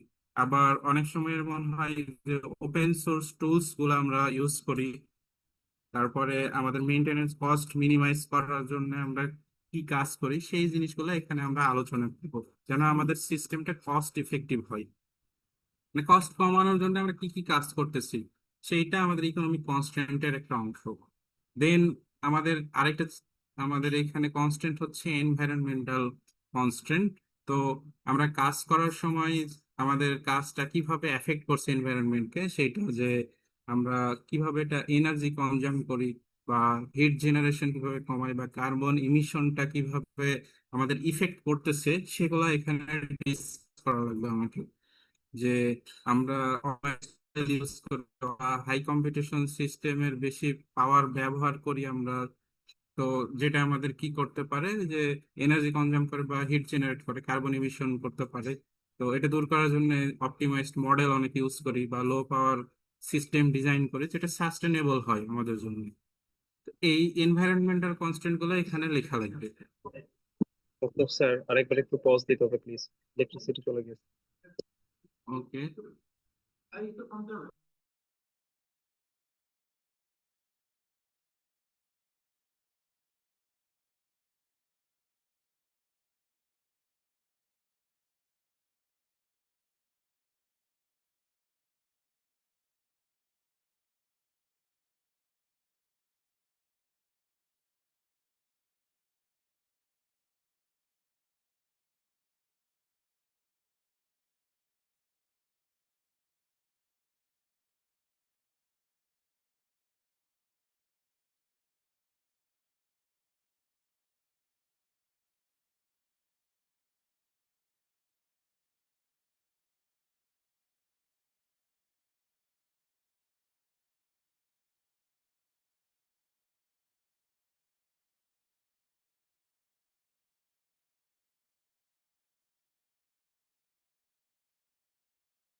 ওকে, থ্যাংক ইউ। আচ্ছা, বারবার পজ করার জন্য খুবই দুঃখিত, আমাদের এখানে ইন্টারনেটের সমস্যা হচ্ছে, এটার জন্য হয়তো ইন্টারাপ্ট ফিল করতেছে। তো নেক্সট আমরা যেটা দেখবো সেটা হচ্ছে ইথিক্যাল কনস্ট্রেন্ট। তো ইথিক্যাল কনস্ট্রেন্টে সাধারণত যেটা হয় যে আমাদের মোরাল প্রিন্সিপাল এবং প্রফেশনাল রেসপন্সিবিলিটিসটা কেমন, বা আমরা এটা কিভাবে এটাকে হ্যান্ডেল করতেছি সেটা এখানে লেখা লাগবে। তো যেমন আমরা অনেক সময় যেটা করি যে ডেটার মিস ইউজ করে ফেলি, অথবা প্লেগারিজম মানে অন্যের কোনো কিছু একটা নিয়ে সরাসরি লিখে দিই। তো এইগুলা আমরা এটা কিভাবে হ্যান্ডেল করতেছি সেটা এখানে দেওয়া লাগবে। তো এটা কেমন হতে পারে, যদি আমরা বলি যে প্রজেক্টের ক্ষেত্রে ইউজারের বিভিন্ন রকমের আমরা ডেটা নিই, প্রাইভেট ডেটাগুলোকে, তখন আমরা কি করি সিকিউর করতে পারি, এবং সিকিউরের জন্য আমরা অথেন্টিকেশন সিস্টেম রাখতে পারি। এভাবে আমরা এখানে কনস্ট্রেন্টটা হ্যান্ডেল করতে পারি। দেন থিসিসে যদি আমরা বলি যে বিভিন্ন আমাদের মেডিকেল থেকে, সেক্ষেত্রে ডেটা সেট অ্যানোনিমাইজ করে আমরা এটা মেনটেন করে আমাদের কাজ করি অনেক সময়। এক্ষেত্রে এমনও হতে পারে অনেক সেন্সিটিভ ডেটাও আমরা বাদ দিই, তারপরেও আমাদের সিস্টেম ডেভেলপ করতেছি, কিভাবে করলাম সেটাই এখানে বলা লাগবে। মানে ইথিক্যাল জিনিসটা যেন এখানে আমরা লিখতে পারি যে আমরা এইভাবে ইথিক্যাল কনস্ট্রেন্ট গুলো হ্যান্ডেল করছি। দেন আমাদের হেলথ অ্যান্ড সেফটি কনস্ট্রেন্ট, এখানে আমাদের ইউজার বা মানে ইউজারের আর সিস্টেমের সেফটি রিলেটেড বিষয়গুলো আমরা এখানে ডিসকাস করি, যে আমার সিস্টেম যে ডিজাইন করছে সেটা কতটা সিকিউর, এবং এটা কিভাবে ডেটা প্রোটেক্ট করে, এবং প্রপার ইউআই ডিজাইন মানে প্রজেক্টের ক্ষেত্রে যদি আমরা ইউআই ডিজাইন করি সেটা প্রপার কিনা। যেমন আমাদের ইউজার ইন্টারফেস যদি খুব খারাপ হয়, এটা আমাদের কি হয়, প্রথমত মনোযোগ নষ্ট করতে পারে, তাছাড়া আমাদের আই স্ট্রেন হতে পারে। তো এইগুলা আমাদের এখানে কিভাবে মেনটেন করতেছি সেটা ডিসকাস। তো এটা এমন ভাবে মানে আমরা কিভাবে এটা রিস্ক ফ্রি করলাম আমাদের কাজ দ্বারা, সেটা আমাদের এখানে ডিসকাস করতে হবে, যে এটা আমাদের হেলথ আর সেফটির ব্যাপারটা ইনশিওর করে। দেন আমাদের কিছু থাকে সোশ্যাল সোশ্যাল কনস্ট্রেন্ট। তো সোশ্যাল কনস্ট্রেন্টের ক্ষেত্রে আমরা যেটা দেখতে পারি যে অনেক সময় আমাদের আমরা যে কাজ করতেছি, সাপোজ বিভিন্ন প্রজেক্ট করি, সেটা ইন্টারনেট অ্যাক্সেস প্রবলেম হয় যেটা শুধু অনলাইনেই অ্যাভেলেবল।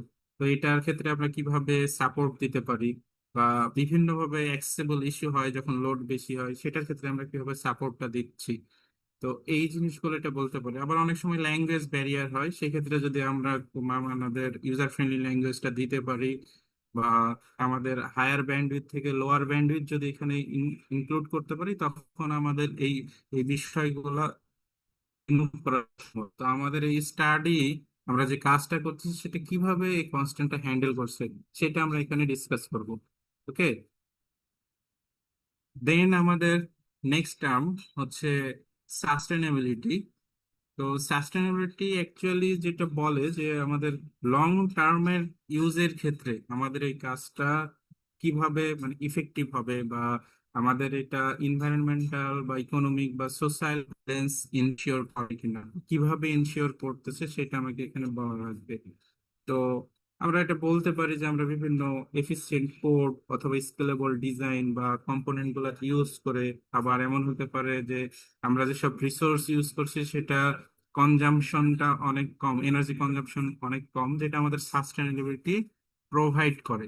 এই ব্যাপারগুলো আমরা এইখানে লিখবো আমাদের থিসিস বা প্রজেক্ট রিলেটেড যেটা আমাদের আছে। তো এইখানে ছোট ছোট এক্সাম্পল দেওয়া, এটা পড়লে আশা করি সব। নেক্সট আমাদের যে সেকশন আছে যে life long learning and personal development. তো লাইফ লং লার্নিং আর পার্সোনাল ডেভেলপমেন্ট সেকশনে যেটা হয় যে আমরা এই এফওয়াইডিপি স্টাডি করার সময় নতুন কি শিখলাম, বিভিন্ন ল্যাঙ্গুয়েজ শিখতে পারি, অথবা বিভিন্ন টুলস শিখছি, এবং প্রবলেম সলভিং স্কিল আমাদের এখানে কি গ্রো আপ হয়, যেটা ফিউচারে আমাদের ক্যারিয়ার ডেভেলপমেন্টের জন্য গুরুত্বপূর্ণ। তো আমি কি শিখলাম এবং এখান থেকে আমার ফিউচারে কি এটার ইম্প্যাক্ট, সেইগুলা আমার লাইফ লং লার্নিং এবং পার্সোনাল ডেভেলপমেন্টের এই অংশে লিখবো আমরা। ওকে, সবাই কি ক্লিয়ার?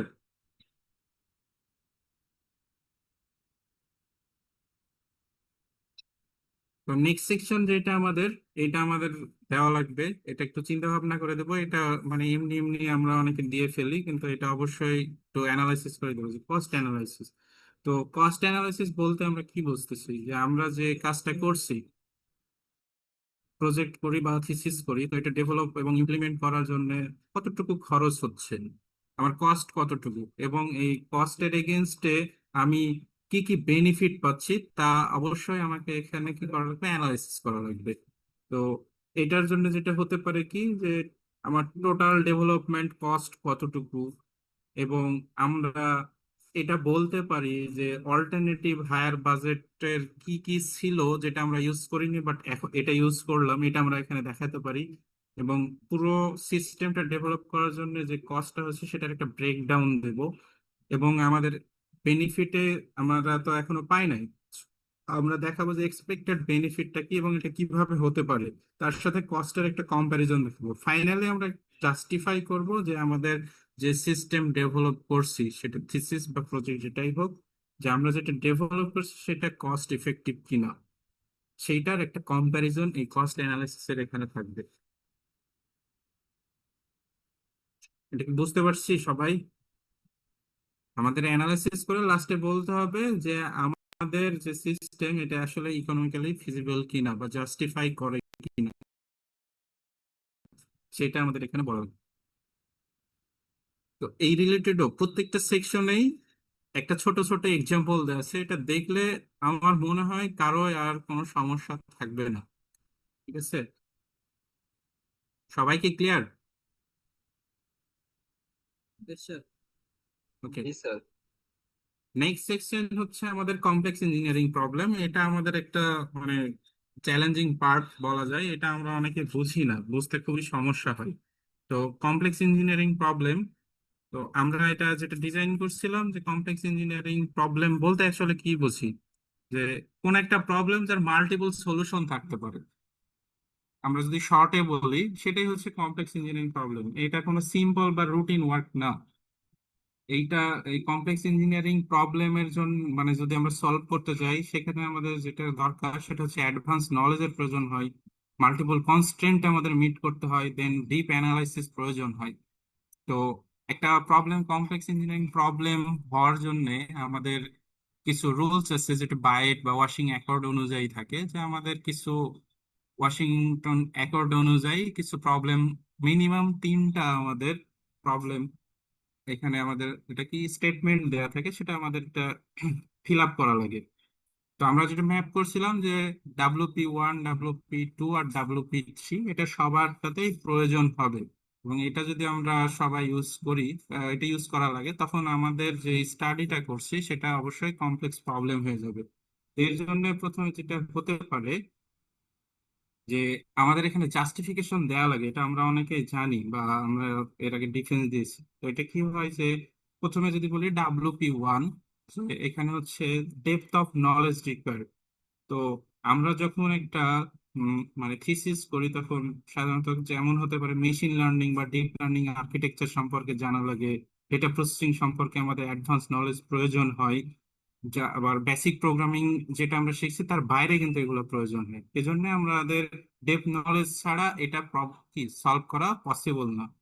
একই সাথে আবার এমন হয় যে আমাদের কিছু রিকোয়ারমেন্ট থাকে যেটা কনফ্লিক্ট করে, যেমন ডেটা সেট লিমিট থাকে বা এটা ইমব্যালেন্স থাকে, একই সাথে মানে লিমিটেড ডেটা সেটের সাথে আমাদের হাই অ্যাকুরেসিও প্রয়োজন হয়।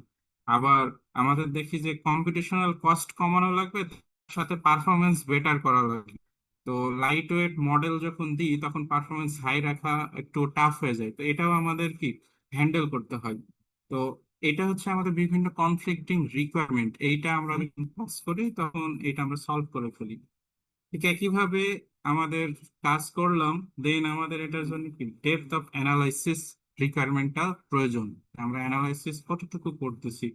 তো এটা যদি থিসিসের কথা যদি আমি বলি, তাহলে আমাদের মডেল ট্রেন করা, দেন হাইপার প্যারামিটার টিউন করি আমরা, তারপর বিভিন্ন মডেল কম্প্যারিজন করি এবং বিভিন্ন মেট্রিক দিয়ে ডিটেল ইভালুয়েশন দেখাই আমরা, দেন আমরা কম্পেয়ারটা করি। তো যখন আমরা এই 3টা প্রবলেম আমরা ডিফাইন করে ফেলি ওয়াশিংটন অ্যাকর্ড অনুযায়ী, তখন আমাদের যে কাজটা করছি তখন সেটাকে আমরা বলে দিই যে কমপ্লেক্স ইঞ্জিনিয়ারিং প্রবলেম। আমাদের প্রবলেমটা হচ্ছে একটা কমপ্লেক্স ইঞ্জিনিয়ারিং প্রবলেম। তো প্রজেক্টের ক্ষেত্রেও এরকম এটা বলা যায় যে আমাদের যে WP1 বলছিলাম যে WP1 হচ্ছে ডেপথ অফ নলেজ রিকোয়ার্ড, তো এখানে আমাদের যখন যদি ধরি যে একটা ট্রাফিক ম্যানেজমেন্ট সিস্টেম হয়, সেখানে আমাদের নেটওয়ার্কিং বা real time system, embedded system সম্পর্কে ধারণা থাকা লাগে, অনেক ডেপথ নলেজ থাকা লাগে। দেন আমার সেখানেও কনফ্লিক্টিং কনস্ট্রেন্ট থাকে, যে সেন্সরের অ্যাকুরেসি থাকা লাগে, সাথে ডিপ্লয়মেন্ট কমপ্লেক্সিটি, সাথে সেন্সর অ্যাকুরেসি হ্যান্ডেল করা অনেক টাফ হয়, বা সিস্টেম কস্ট কমানো লাগে, তার সাথে টাইম রেসপন্সটা আমাদের যেন ফাস্টার হয়।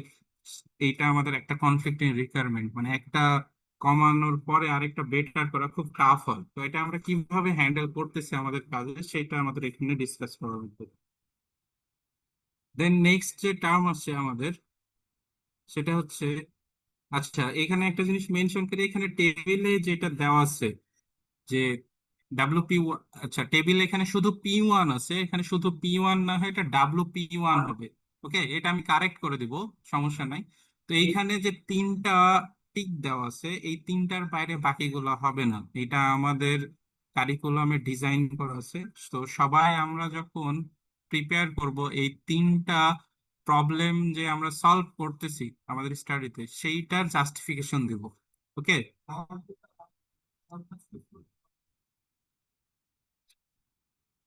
দেন আমাদের নেক্সট হচ্ছে কমপ্লেক্স ইঞ্জিনিয়ারিং অ্যাক্টিভিটিস। তো কমপ্লেক্স ইঞ্জিনিয়ারিং অ্যাক্টিভিটিসটা বলতে আমরা কি বলছি? তো এখানে হচ্ছে যে আমাদের সিস্টেম ডিজাইনটা বাস্তবে কিভাবে, ঠিক আছে, যে ইমপ্লিমেন্টেশন বা ইন্টিগ্রেশন করছি মাল্টিপল টুল এবং টেকনোলজি ইউজ করে, সেটা দেখানো লাগবে এই সেকশনে।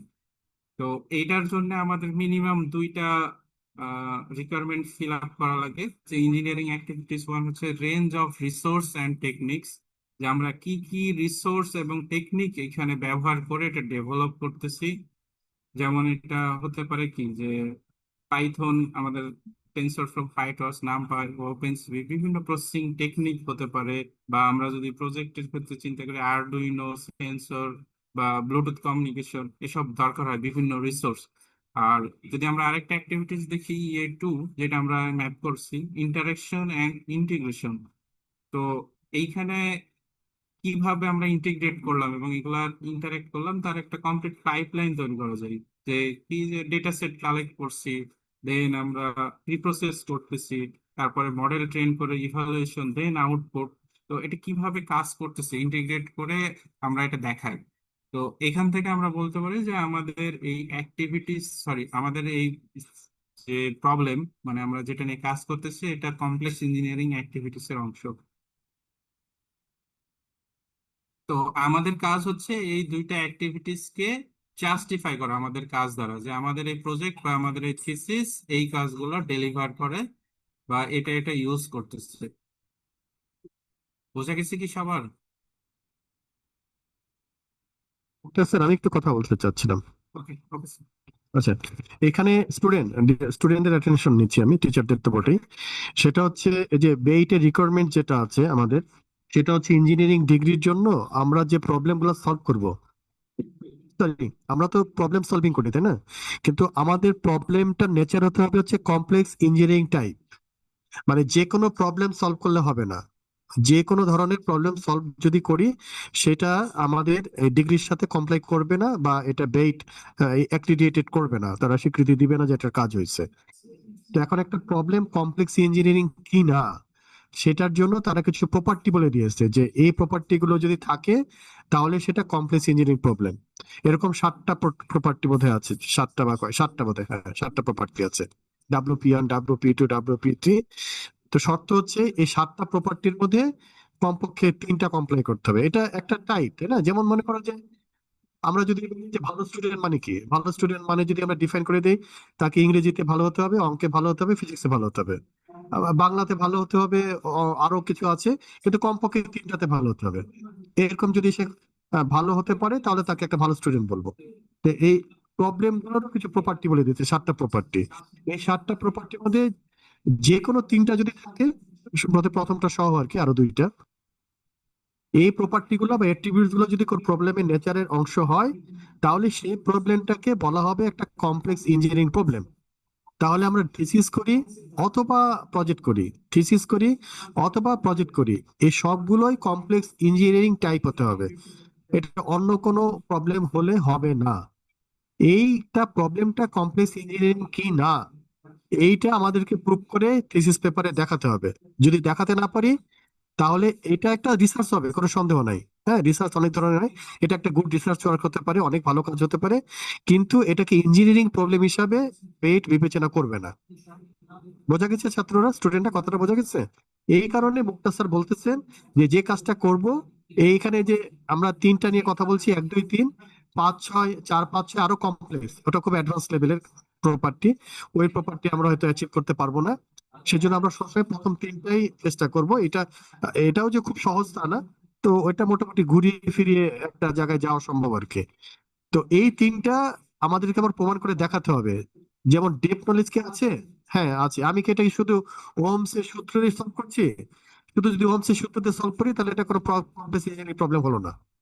আমাকে দেখাতে হবে না ওহমস এর সূত্র না, এটা আরো অনেক অ্যাডভান্স নলেজ দিয়ে সলভ করছি। এখানে কি কনফ্লিক্টিং বিষয় ছিল নাকি বলছে যে ঠিক আছে আপনি এটা করে দিলেই হবে?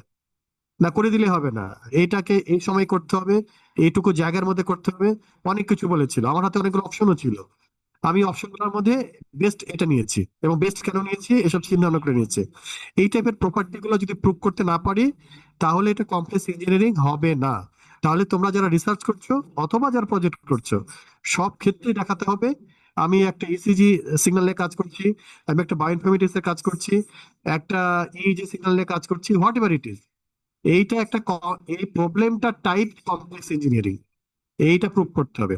সেকেন্ড পয়েন্টটা হচ্ছে ওকে কমপ্লেক্স ইঞ্জিনিয়ারিং ঠিক আছে, কিন্তু যে ওয়েতে এটা সলভ করা হচ্ছে এইটা কি ইঞ্জিনিয়ারিং নেচার ফলো করছে? আমি তো সায়েন্সের নেচার দিয়েও করতে পারি, আমি অন্য নেচার দিয়েও প্রবলেম সলভ করতে পারি, সেটা হবে না। এরাও ডিফাইন করে দিয়েছে যে এই 5টা পদ্ধতির মধ্যে যে কোনো 2টা যদি ফলো করি তাহলে আমার এই পদ্ধতিটা হলো গিয়ে কমপ্লেক্স ইঞ্জিনিয়ারিং অ্যাক্টিভিটিস। অর্থাৎ প্রবলেমটাও টাইপ ছিল ইঞ্জিনিয়ারিং, সলিউশন ওইটা হচ্ছে ইঞ্জিনিয়ারিং অ্যাক্টিভিটিস দিয়ে। ঠিক আছে, অন্য কোনো অ্যাক্টিভিটিস সলভ করতে পারতাম, সোশ্যাল অ্যাক্টিভিটিস করতে পারতাম, আরো অনেক হয়তো অ্যাপ্রোচ থাকতে পারে আমরা জানি না, কিন্তু সেটাও একটা সলিউশন হতে পারে। কিন্তু সেই সলিউশনটাকে তখন তারা এটা ইঞ্জিনিয়ারিং প্রবলেম এবং ইঞ্জিনিয়ারিং প্রবলেম সলভ করার একটা যে স্ট্যান্ডার্ড মেথড সেটা তারা স্বীকার করবেন না, গ্রহণ করবেন না, আমাদের স্বীকৃতি দিবেন না। তো এটা তোমরা, আমরা এখানে এক্সাম্পল দিয়েছি সবগুলো, এটা নিয়ে তোমরা আরো স্টাডি করবে, স্টাডি করে এটা আমাকে লিখতেই হবে, এটা মাস্ট গুছিয়ে লিখতে হবে প্রত্যেকটার ক্ষেত্রে। Okay, thank you. Thank you sir আরো ক্লিয়ার ভাবে বোঝানোর জন্য। তো আমরা তাহলে আমরা প্রায় লাস্ট চ্যাপ্টারে চলে আসছি, সেটা হচ্ছে আমাদের কনক্লুশন চ্যাপ্টার। কনক্লুশন চ্যাপ্টারে আমরা কি করব? তো কনক্লুশন চ্যাপ্টারে যেটা হবে যে শুরুতে আমাদের এই পুরো প্রজেক্ট বা থিসিসে কি কাজ করেছি বা আমরা কি অ্যাচিভ হয়েছে তার একটা সামারি দেওয়া, বা এখানে আমাদের সিস্টেম এবং মডেলের ওভারঅল পারফরমেন্স এবং এর ইফেক্টিভনেসটা কি সেটা উল্লেখ করা লাগবে। এটা আমাদের কনক্লুশনে থাকা লাগবে। আর কনক্লুশন চ্যাপ্টারের আরেকটা অংশ হচ্ছে আমাদের লিমিটেশনস। এখানে থাকা লাগবে যে আমরা যে সিস্টেমটা ডেভেলপ করলাম, তো এই সিস্টেমের লিমিটেশনটা কি, বা এটার লিমিটেশন বিভিন্ন হতে পারে, যে স্কেলেবিলিটি প্রবলেম হতে পারে বা রিসোর্স কনস্ট্রেন্টের সমস্যা হতে পারে। তো এই লিমিটেশন গুলো আমাকে বলা লাগবে, এবং এই লিমিটেশন থেকে আমাদের ফিউচারে কি কি আমরা কাজ করতে পারি বা ইমপ্রুভ করতে পারি, কি এক্সটেন্ড করতে পারি, সেটা আমরা ফিউচার ওয়ার্কে লিখবো। যে আমাদের যে লিমিটেশন আছে বর্তমানে, যে আমরা রিসার্চ করি বা প্রজেক্ট করি, এই লিমিটেশনকে ইমপ্রুভ করার জন্য বা এক্সটেন্ড করার জন্য কি কি ফিউচারে আমরা করতে পারি, সেইটা আমরা এখানে ফিউচার ওয়ার্কের মধ্যে লিখবো। তাহলে আশা করি যে আমাদের রিপোর্ট বুকে আর এখানে কনক্লুশনের পরে যে কিছু নাই। আর আমরা এই যে বিভিন্ন কিছু লিখতেছি, ব্যাকগ্রাউন্ড স্টাডি হতে পারে বিভিন্ন জায়গা থেকে, তো অবশ্যই আমরা রেফারেন্স অ্যাড করব, সাইটেশন করতে হবে। আর সাইটেশনের জন্য আমরা একটাই ফরম্যাট ইউজ করব, আমাদের ল্যাটেক্সে দেওয়া আছে বিবলিওগ্রাফি। তো সবাই বিগ টেক্সট যদি আমরা ইউজ করি তাহলে বেটার হয়, এটা IEEE ফরম্যাট অনুযায়ী আর কি থাকবে তাহলে। তো এইটা যদি কারো বুঝতে সমস্যা হয় তাহলে আমি রিকোয়েস্ট করবো সুপারভাইজারের হেল্প নেওয়ার, যে সাইটেশন কিভাবে করে, এটা মাস্ট, এটা খুবই জরুরি। আচ্ছা, থ্যাংক ইউ মুক্তা স্যার, আমাদের হাতে সময় খুব কম, অনেক সময় আসলে নষ্ট Thank you, sir. হলো ইলেকট্রিসিটির জন্য। অনেক ধন্যবাদ, অনেক গুছিয়ে অনেক সুন্দর করে কথা বলেছেন এবং অনেক ফিডব্যাক পেয়েছি বেশ কিছু স্যারের কাছ থেকে, Yes, sir. প্রফেসর ইমানের কাছ থেকে পেলাম, ডক্টর আহমদের কাছ থেকে পেলাম, তারপর সাজ্জাদ সাহেবের কাছ থেকে পেলাম, আরো দু এক জায়গা থেকে পেয়েছি, নাম মনে পড়ছে না। আমরা সবার ফিডব্যাক গুলো ইনক্লুড করে এটা আরো ভালো করব। ভবিষ্যতে যদি আরো ফিডব্যাক পাই আরো ভালো হবে ইনশাল্লাহ। আচ্ছা, আমি জাস্ট রিকোয়েস্ট করতেছি আমাকে দুটো জিনিস একটু শেয়ার করার জন্য। মার্ক ডিস্ট্রিবিউশন, প্রেজেন্টেশন টেমপ্লেট, আর হচ্ছে ওই যে রুব্রিক্সটা সংক্ষেপে খুব দ্রুত। হ্যাঁ, ওটা আমরা শেয়ার করে দেবো, জাস্ট ধারণা দেওয়া একটা 2-3 মিনিট করে। স্যার একটা কোয়েরি ছিল স্যার। কি করি? স্যার আমাদের যেটা ইঞ্জিনিয়ারিং কমপ্লেক্স প্রবলেম যেটা ছিল আমাদের টেবিলটা, ওখানে যদি 3টার বেশি যদি কোনো প্রজেক্টে যদি এটা এরকম হবেই না, এত স্ট্যান্ডার্ড হাই আমাদের কোনো কাজ অত দূর যায় না। এই 3টাই করা খুব কঠিন। হ্যাঁ, খুবই কঠিন। এবং যেহেতু আমাদের এটা কমন রুব্রিক্সে মার্কিং করতে হবে, তো এটা বেশি থাকতে পারে। তুমি সুপারভাইজারের সাথে আলাদা কথা বলিও। এটা একটু ঝামেলা আছে ওটা, আমার এই মুহূর্তে একটু ডিফিকাল্ট হবে। হ্যাঁ, তবে আমরা হয়তো না বুঝে অনেক সময় অনেক কিছু দিয়ে দিই, কিন্তু খুব টাফ হয়ে যায় অ্যাডভান্সে যাওয়াটা, খুবই টাফ। মানে এটা এই 3টাই করা অনেক কঠিন হয়ে যাচ্ছে। হ্যাঁ, অনেক কঠিন হয়ে যাচ্ছে। আর আমাদেরকে একটা কমন ফরম্যাটের মার্ক ডিস্ট্রিবিউশন করতে হবে, সেই কারণে একটু সমস্যা হচ্ছে। আপাতত আমরা যেতে চাচ্ছি না, 3টার মধ্যে থাকতে চাচ্ছি। ওকে, ওকে স্যার, ঠিক আছে। হলে খুবই ভালো, কিন্তু এটা এই মুহূর্তে একটু ঝামেলা আছে কিছু জায়গায়। ওকে,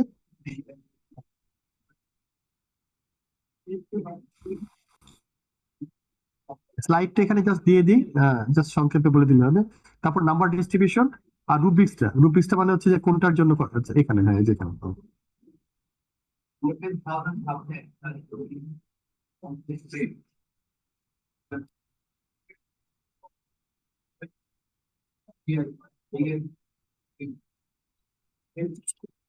মুক্তার স্যার, আগে আপনি স্যার আগে কি রুব্রিক্স দেখাবো?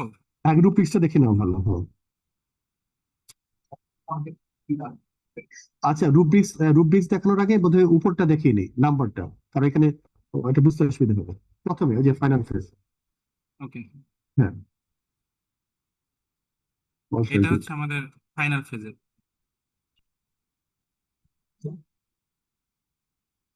সবাই কি দেখতে পাচ্ছি আমরা? দেখা যাচ্ছে। ওকে, আমাদের ফাইনাল ফেজের এখানে এবার আমাদের 5টা সিও আছে এবং এখানে মার্ক ডিস্ট্রিবিউশন দেওয়া আছে। তো যদি আমরা লক্ষ্য করি, আমাদের প্রথমত অ্যাটেন্ডেন্সে থাকবে এখানে 10 মার্কস, দেন 5টা সিও আছে, প্রত্যেকটাতে 15। তো এখানে যেটা একটা চেক করা হবে যে প্ল্যাগারিজম রিপোর্ট। তো প্ল্যাগারিজম রিপোর্ট এটা সবাই মানে বইটা লেখার পরে যে আমার এখানে প্ল্যাগারিজম কতটুকু, এটা অবশ্যই প্রোভাইড করা লাগবে। এটা আমাদের বইয়ের শেষে অ্যাড করে দেওয়া লাগবে প্ল্যাগারিজম রিপোর্টটা। দেন আমাদের আমাদের ডকুমেন্টের ডিজাইনটা কেমন হয়েছে এটা রিভিউ এর উপরে আমাদের 15।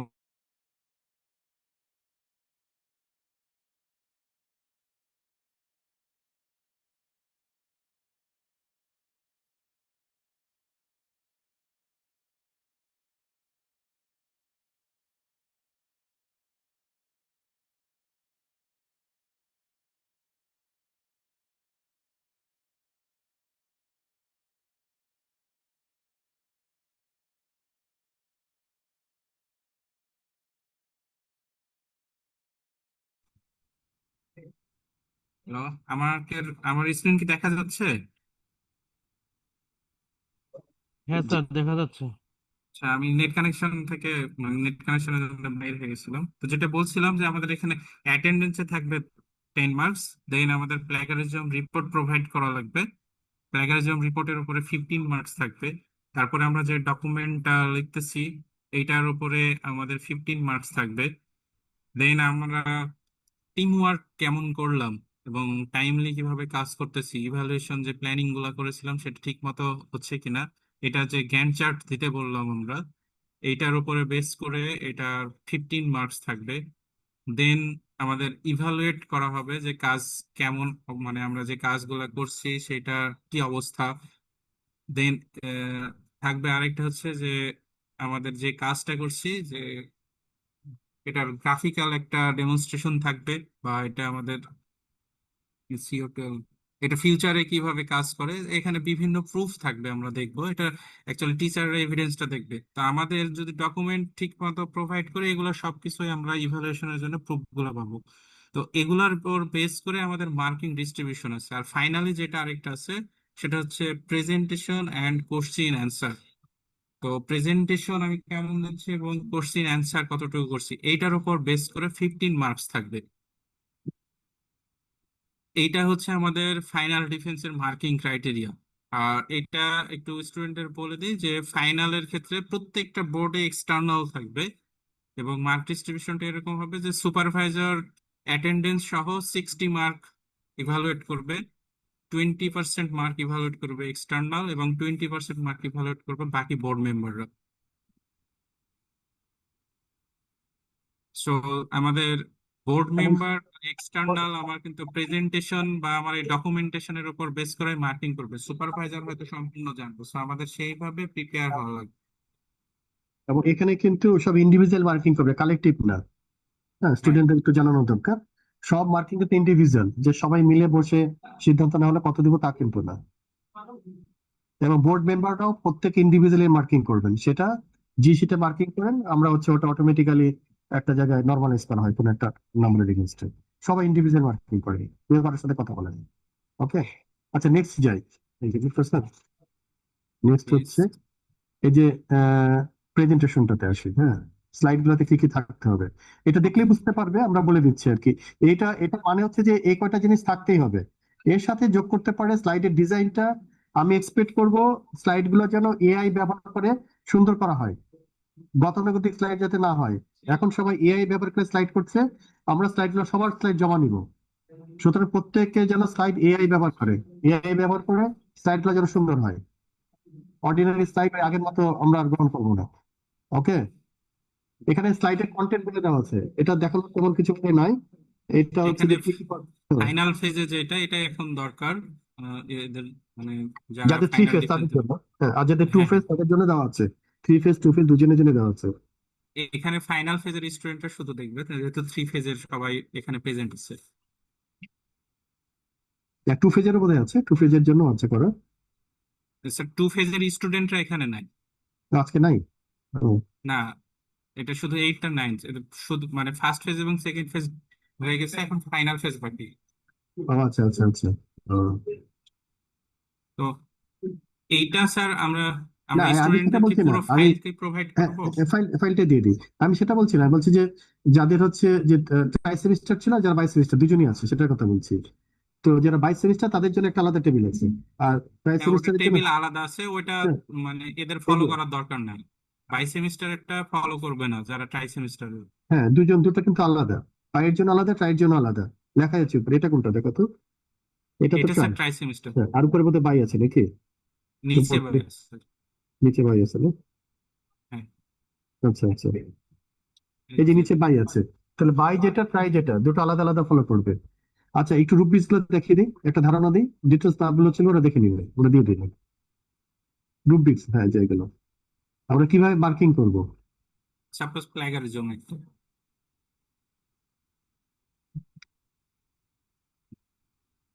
হ্যাঁ, প্লাগরিজম দেখো এখানে, মানে আচ্ছা উপরে একটু, উপরটা একটু দেখিয়ে দিই, যে উপরটা একটু উপরে এই যে ভ্যালু গুলো। হ্যাঁ, এই যে আরেকটু উপরে, আরেকটু উপরে, আরেকটু উপরে, আরেকটু উপরে ডেফিনিশন গুলো। এই যে আরেকটু, এই যে এটা, হ্যাঁ, এটা হচ্ছে মার্কিং ক্রাইটেরিয়া। এই যে প্রথম যে টেবিলটা আছে, 1 2 3 4, চারটে ক্রাইটেরিয়াতে নাম্বার হবে। ঠিক আছে, কত পার্সেন্ট পাবে আর কি কোনটার জন্য। ওকে, এবার যে কোনো একটা টেবিলের সাথে তোমরা যদি মিলাও, যদি গুড, এভারেজ, যেমন প্লাগারিজমটাই বলছি নাকি, এটা যেন বলছি না, বলো। হ্যাঁ, মুক্তার স্যার বলেন। হ্যাঁ, ওকে। তো প্লাগারিজমে যেটা হবে, আমরা প্লাগারিজম রিপোর্ট নিব। তো এখানে যদি 20%-এরও কম থাকে প্লাগারিজম, দেন এটা হচ্ছে এক্সিলেন্ট। তো তার মানে আমরা যে ম্যাপ যদি করি, তাহলে এখানে মার্ক দেখলাম এক্সিলেন্ট হচ্ছে এটা A+, 80 থেকে 100%-এর মধ্যে মার্ক পাবে। আর যদি প্লাগারিজমের রেঞ্জ হয় 20 থেকে 25%, তো এটা হচ্ছে গুড ক্রাইটেরিয়া। দেন একইভাবে আমাদের স্যাটিসফ্যাক্টরি এবং পোরের জন্য দেওয়া আছে, এবং প্রত্যেকটার জন্য এখানে মার্কিং ক্রাইটেরিয়া আছে। তো কেউ যদি পোর পায়, তাহলে সেটা কিন্তু 40%-এর নিচে স্কোর রেঞ্জ, মানে ফেলের দিকে যাবে। সো এটা আমরা বলতে পারি যে 30% কোনোভাবেই ক্রস করা যাবে না ডকুমেন্টেশন। দেন যত কমাইতে পারবে তত বেটার।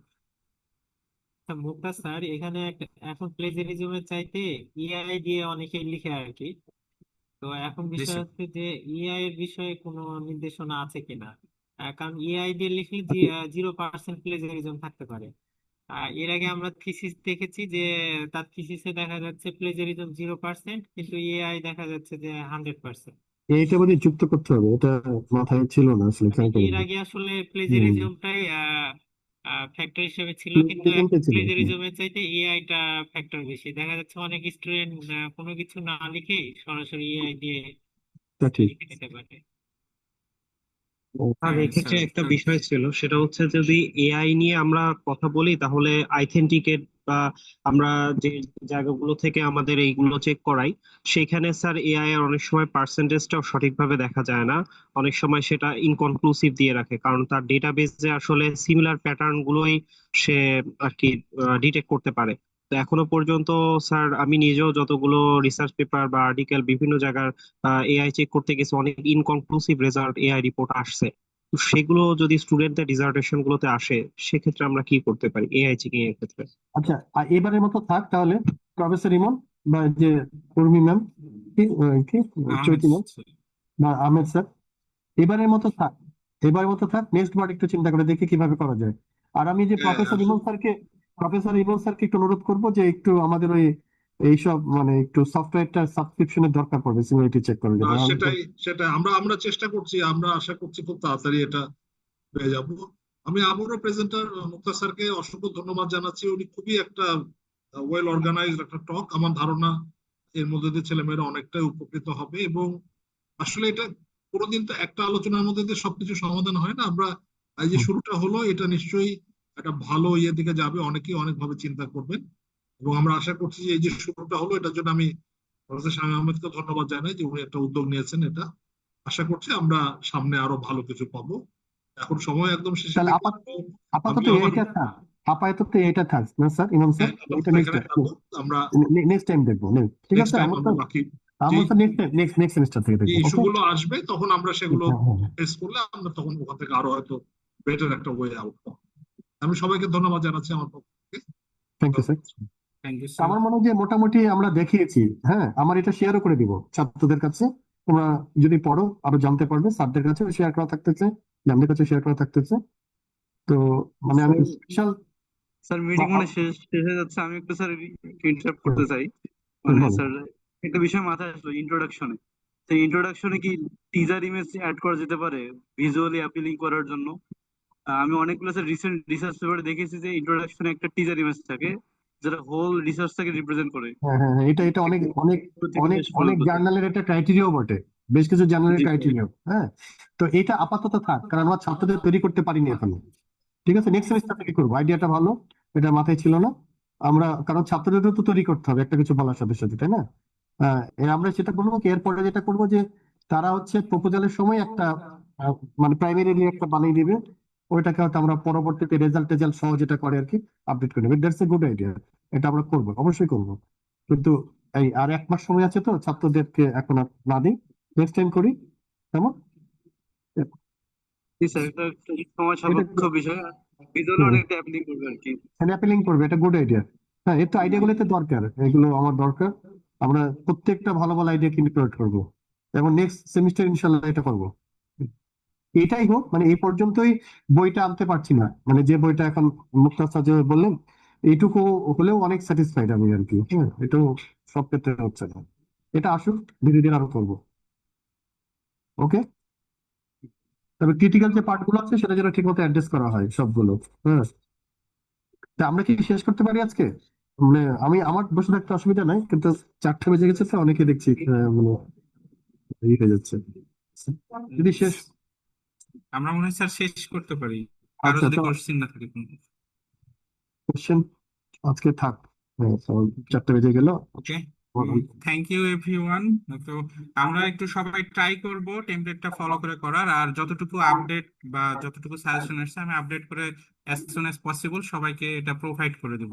আর আমি সুপারভাইজারদের একটু অনুরোধ করব যেন এটা, মানে স্টুডেন্টরা যেহেতু প্রথমবার করতেছে অনেকেই প্রবলেমে পড়তে পারে, তো সবাই যেন একটু হেল্প করে। তো thank you so much Mukhtar sir, আপনার মানে দারুণ একটা কাজ করলেন। এটা আমার মনে হয় যে কালেকটিভলি একটা ভালো যাত্রা শুরু হলো। এটা সুপারভাইজার, ছাত্ররাও উপস্থিত ছিলেন, সবার জন্য একটা সুন্দর নির্দেশনা হবে। এবং আমরা আশা করব যে এবারে বুকটা বেশ মানসম্মত একটা বুক হবে। এটা আমরা সবাইকে দিয়ে দিব। হ্যাঁ, আপনি যেটা চাচ্ছেন, তো আমরা এটা সবাইকে শেয়ার করে দিব সবাইকে। আর এটা তো একটা, যেটা প্রফেসর ইমন বললেন, এটা তো আসলে একটা কন্টিনিউয়াস প্রক্রিয়া, তাই না? এটা তো শেষ না। এই যে সজীব স্যার একটা আইডিয়া দিলেন, এটা মাথায় ছিল না। এরকম নতুন নতুন আইডিয়া আসবে, নতুন নতুন সংযোজন হবে। এটা উত্তরোত্তর আমরা একটা ভালো জায়গায় আহ, যেতে পারবো আসলে। হ্যাঁ, সবাই মিলে আর কি। তো যারা উপস্থিত ছিলেন স্যার এবং ম্যাডাম, যারা বিভিন্ন সাজেশন দিয়ে কন্ট্রিবিউট করছেন, হ্যাঁ, তাদেরকে অনেক ধন্যবাদ আর কি। এই আজকে প্রেজেন্টেশন চলাকালীন সময় অনেক কিছু তারা বলেছেন, যেগুলো আমরা অলরেডি ইনপুট করবো ইনশাল্লাহ। আর দু একটা যেগুলো এবারে পারলাম না, সেটা আগামী হবে ইনশাল্লাহ। ইনশাআল্লাহ। তো থ্যাংক ইউ সো মাচ, উপস্থিত থাকার জন্য সবাই ধন্যবাদ। আমরা এটা তাহলে আজকে এখানে শেষ করছি। Thank you so much. Thank you আচ্ছা, এভরিওয়ান। আমি একটা স্ক্রিনশট নিতে চাই। আপনারা যদি যাদের এটা একটু শেয়ারটা যদি স্যার একটু অফ করেন, আমার একটু ডকুমেন্টরি তো রাখতে হবে আমার ব্যাটকে দেখানোর জন্য। আপনারা যদি একটু ভিডিওটা অন করেন সবাই, অথবা ছবি, যেটাই হোক কিছু একটা, আমি একটা স্ক্রিনশট নিব কাইন্ডলি। সবাই একটু ভিডিওটা যদি অন করেন, তাহলে আমি একটা স্ক্রিনশট নিব দ্রুত কয়েকটা।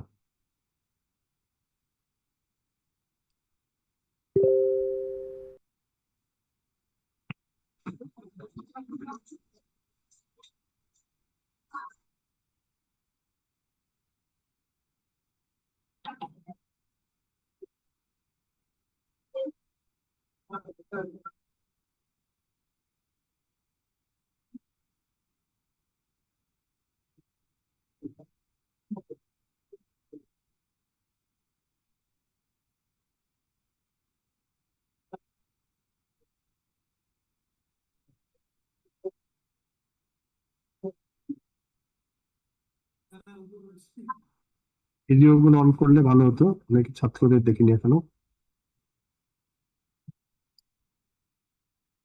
একটু প্লিজ, কারণ আমার আহ, এগুলো ডকুমেন্ট আকারে রাখতে হবে। ইটি টিম যখন আসবে, তারা তো জিজ্ঞেস করবে যে আপনাদেরকে ট্রেনিং দিয়েছিলেন কিনা।